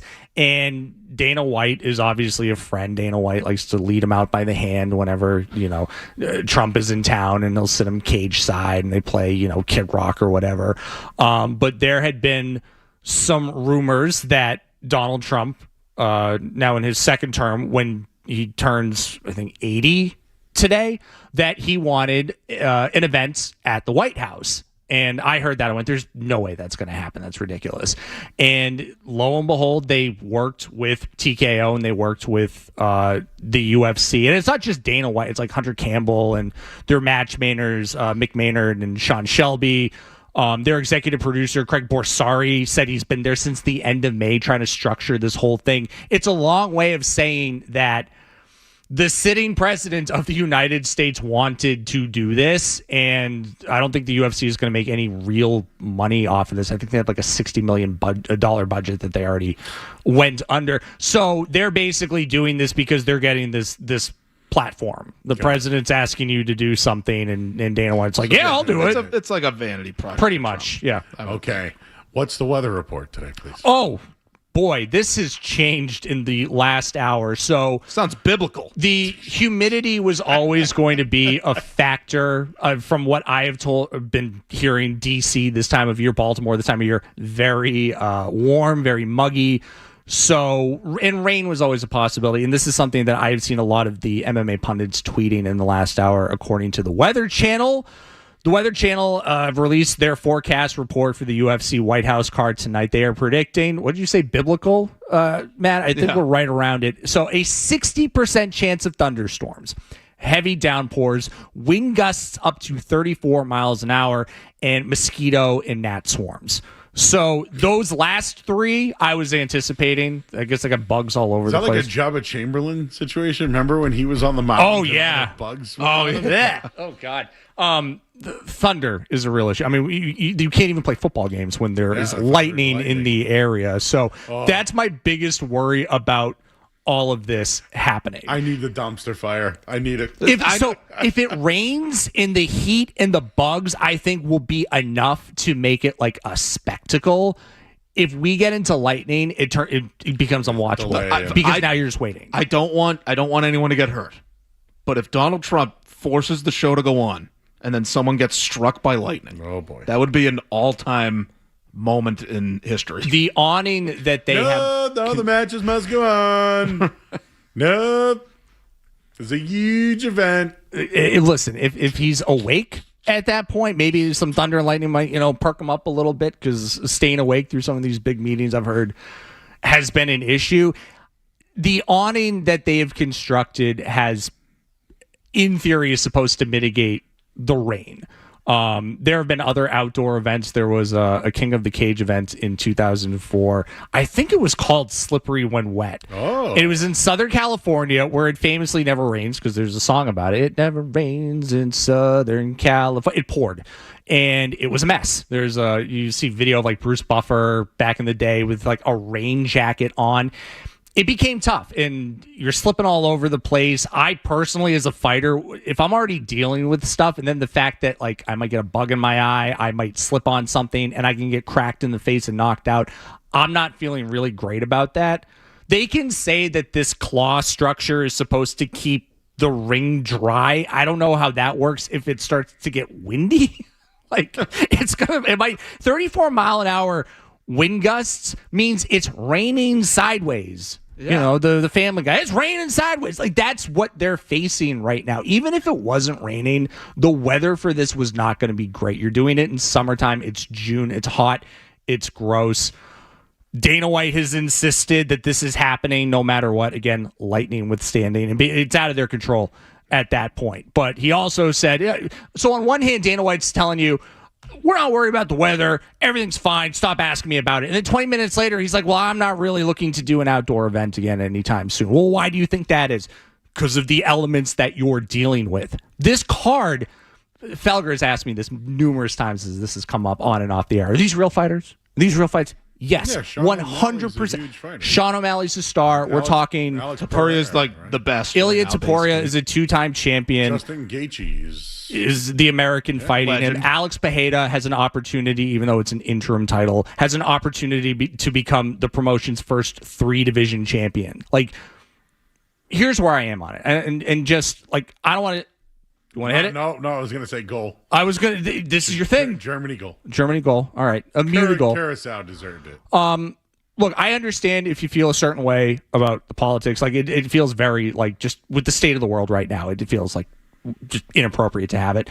But as somebody who has, and I'm talking about me now, a genuine affinity for the sport, not the promotion, but the sport. Like, I will watch grappling tournaments. I will watch Muay Thai. I try to watch boxing. Slap fights. I can't do slap fighting. Okay. That's just stupid. That's just barbaric. It's just, why am I going to stand there and let you hit me in the face? Like, that's the whole idea of, like, why I enjoy it, is watching how these people approach the combat.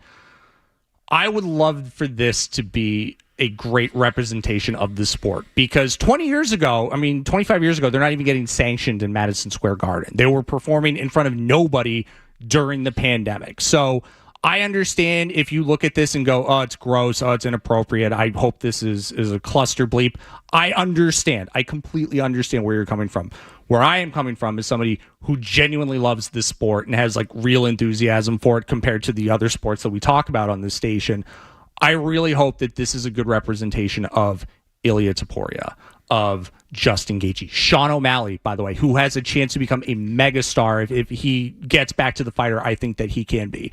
There are guys, Kyle Dawkins, Bo Nickel, even like there are people, Ayman Zahabi. There are people on this card that are never going to get this kind of platform again, and I think it's so significant to their careers. I don't give a bleep about like what Dana White thinks. I don't care about his friendship. I mean, I shouldn't say I don't care. It's just that it's not the thing that's motivating me right now. I would really love for this to go off without a hitch, because I think you're going to have a lot of people watching mixed martial arts for the first time. And again, if it's the sport you love and you're sitting someone down like, we're going to watch football together, you would want the game to be entertaining. You wouldn't want it to be a broadcast nightmare. You wouldn't want it to be a total Charlie Foxtrot. Like, you would want people to go, all right, I am invested in this. That is what I'm hoping for. I think the people that are tuning in just because they hate Trump and they're rooting for like the train wreck of it all. Like, I just have I have my doubts that they're gonna turn that on and then they're gonna be like, oh wait, actually I like I wish they would. I just feel like people are gonna tune in for the circus. I hear that. I think there is more of that. Is this what the founding fathers intended? Is this what Benjamin Franklin was thinking about when they were signing the Declaration of Independence? Tell me what they intended. Probably you know not. everything. Probably not. But and look, at that point, it's like, all right, if you're gonna go into it and just want to hate watch it, it's your time. I would encourage you to find something in life that you enjoy a little more that doesn't make you feel all and angry. I'm going to sit and I'm going to watch this like it's my Super Bowl. I'm very excited about the fights. I am very excited about the historical precedents of guys like Alex Bejeda, guys like Ilya Taporia. Although I will say I don't think some of these fights were initially what were planned. There were rumors that John Jones could be involved. I think John Jones and Dana White hate each other like poison. There were rumors that Conor McGregor might come back. Conor McGregor is coming back at UFC 329 to fight Max Holloway at 170 pounds.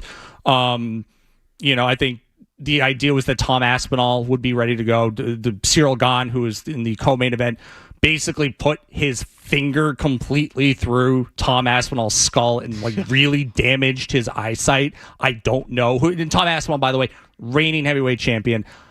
I don't know if he ever fights again, just based on what I'm reading about what his recovery process has been like. Sean O'Malley, Joe, you just brought up. Sean O'Malley is a guy that I think kind of transcends the sport, where people know him from his viral knockout and Snoop Dogg going, O'Malley. He's a great fighter. I like him as a person. He's on a backslide because he lost to Merab Dvalishvili. He lost his title. Everybody's been losing to Merab. I think he can have the biggest star power moment if he goes out there and has one of those vintage, sugar show moments. Like, he's a guy that I look at and go, he's probably going to be podcasting and streaming before he turns 35 because fighting isn't going to be the long-term thing. They're not going to be like going out on your shield or anything like that. I think Sean O'Malley has a great opportunity to be like the biggest star coming out of this event, an event that doesn't have a lot of Americans. How is Sean Strickland not involved in this? Sean Strickland just fought. He fought Hamzat. That's probably why. There were a lot of guys. There were a lot of Americans. I'm like, wow, I'm surprised they're not here. Like Max Holloway was another one. I'm surprised you haven't put Max Holloway on this card. Max Holloway just fought Charles Oliveira a couple of weeks ago. Sean Strickland is, there was all this discourse about, is Sean Strickland banned from the White House? Is Sean Strickland not banned from the White House? Dana White, and this is the trouble that Dana gets himself into because he really likes to put people in their place when he's talking to them. And nobody tells me and I don't tell anybody. Ultimately, I don't think it's up to Dana White anymore. I think he's got partners at TKO. He's got bosses within Josh Shapiro, I think is the guy's name. And also, he's been doing this for a long time. Like, I think there are people that are kind of operating behind him while he is still the face of the business.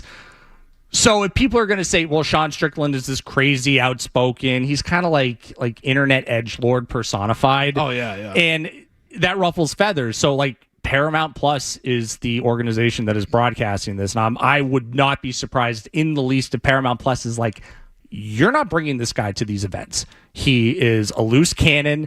He will be offensive, and we don't have any tolerance for it. That puts Dana White in an awkward position. Dana White, who was famous for saying, we don't tell people what to do. There's no freedom of speech here. Like, guys have said some wild crap, like, beyond Sean Strickland. Like, go do a quick Wikipedia search on Bryce Mitchell and the crap that he's talked about. Matt Mitrione. Like, they're fighters at the end of the day. They're not, like, polished professional athletes that have a Stacey James looking over their shoulder and kind of helping them through stuff. A lot of these guys say what they feel. Sean Strickland, even though I really don't have any respect for his opinions, he is a champion and an American champion. And the idea that you would omit him because you're worried about him, well, you're the one that keeps putting him in these positions in the first place. I did see he was in the area. I think also part of it is kind of played up. Like, I think he's trying to lean into, they're not going to let me say what I want to say. Yeah. He's there. Like, they're not going to stop him from showing up. So he has been there. A lot of these guys, Kayla Harrison was supposed to defend her title against Amanda Nunes. Big super fight. She's an American Olympian, judo, just an absolute specimen of a human. She was supposed to be on this card, but she needed neck surgery. Like, there was a lot of Americans that I think should have been here, but due to the fact that they have cards every single Saturday, they weren't able to schedule everything. We got a break here only because we got who's coming up after us? Do we know? I don't know. We'll find out Mark next. Dondero. Dondero, all right. George. We do the hourly now, or are we going to do it at a mystery Do it time? now. Sure. Do it now. What? All right. This hour of the Sports Hub is brought to you by DN Van Lines. Take the chance out of your move and make this the sure bet with DN Van Lines, an approved mover of the Department of Defense at dnvanlines.com. All right. We'll break here. It's 98.5 The Sports Hub. Boston's home for sports. 98.5 The Sports Hub. Hey, it's the Senior Bar guy. So if you haven't noticed, Keno has a little bit of a new look going lately, but the game is still the same. Chances are you have a favorite look and a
Ramping up. The last thing you need.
like when I was much younger, I would say, "Yo, you like this?" Bleh.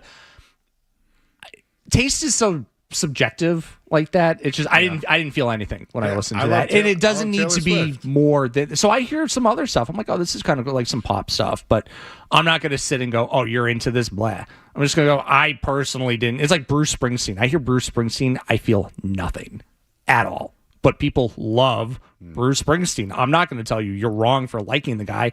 Obviously, a lot of people do. Obviously, a lot of people like Drake. It's just when I hear that music, like nothing stirs inside of me. How about you, Matt? Is that being old? I feel like I'm old because I haven't gone into any of the new stuff, and recently I went back and listened to like older Eminem. Like I'm not even mean like the early Slim Shadys, like Marshall Mathers LP Part 2, which was sneaky really good. That came out like 13 years ago now. Oh yeah, well yeah. The Part sequel, yeah, the sequel, and Recovery, which had a couple big hits on it, but that. It's like a 16-year-old album. Yeah, those albums are borderline old enough to drink and rent automobiles. Yeah. What was the song that they sang in School of Rock again? At the end. Baby, you're stuck in the dumb days. Ooh la la la, ooh la. You know the girl backup singers. Yeah. Ooh la la la la, ooh la la la. Something tells me you like that movie, Joe. I love School of Rock. Oh my God, Jack Black. What do you think of Joan Cusack? John Cusack. Joan. Who's that? Her, Mr. Schneebly. It's his sister. Mr. Schneebly. The girl who says Mr. Schneebly. Oh. The girl. She's kind of a loser the entire time. She's in Addams Family. Remember, she marries Uncle Festa. She's basically telling like Jack Black, get a job, get out of my house. She's always like an annoying loser, basically. Yeah. she plays in every movie. Just stickler. No stickler fun for the allowed. rules, yeah. George, look at George. He's ready to go today, man. What was that? Notes. I think he was saying bunt here. Did he salute Sacrifice us? bunt is the hand signal. All right, Matt Dolloff, do you have anything else you would like to say before we end the radio program today? Man, you're giving me a broad topic there. I do hope the UFC thing works out because I want UFC to be good, but people to be into it and all that. So it kind of depends on the fights, right? Oh, absolutely. And I think a lot of the early fights are designed to be carnage, car crash kind of appeal to everybody. Like the Derek Lewis fight, like someone's probably going to get knocked out there. Oh, someone's definitely getting knocked out. Don't want. I love Derek Lewis. Definitely getting. Sometimes he wins. Sometimes he wins. He has not been doing a lot of that lately. He's not been doing a lot. That's why I watch him, though. He's 41. Sometimes he does. He's the knockout king. And he's going to crap his pants again? It would be very funny if he wins that fight, rips the cup out, his protective cup, fires it into the audience, and he hits Pete Hegseth in the head with it. But I think, unfortunately, Josh Hogan's going to win that fight. I think the fights can be good, but it's got to be about that, the way they present it, right? Bingo. Don't present it like it's like a Trump event. Present it like a UFC event. Yep. My final thoughts are you can go to 985thesportsup.com. I have an entire article up previewing. I did bigger previews on the later fights, but I also have some thoughts on the early one. Just go onto the website and search UFC. You'll find all my coverage there. I'll also have there are bets there too, and I'll have predictions out on my Twitter account, Ryan Mac Garvin, probably a little later today. All right, Matt Dolloff, 985thesportsup.com. Check out all his work. I'll be on Boston's Enter the Chat Ness at 4 o'clock tomorrow. Adam McQuaid is going to be joining the show. It's the anniversary of the Bruins winning the Stanley Cup. Very good. You can write an article on that. Why don't you guys? Hey, for Ryan Garvin, Street Team Joe, CC in the back, Matt Dolloff, I'm Joe Murray. Mark Dundero has you for the rest of the afternoon. Thanks again to Ryan Garvin on his UFC stuff as well. We got to get out of here. Thank you for joining us on 98.5 The Sports.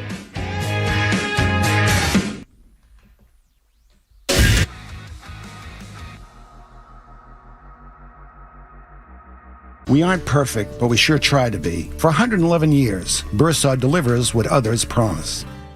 When you're on the go, count on Mass General Brigham Health Plan with 24/7 support, helpful digital tools, and world-class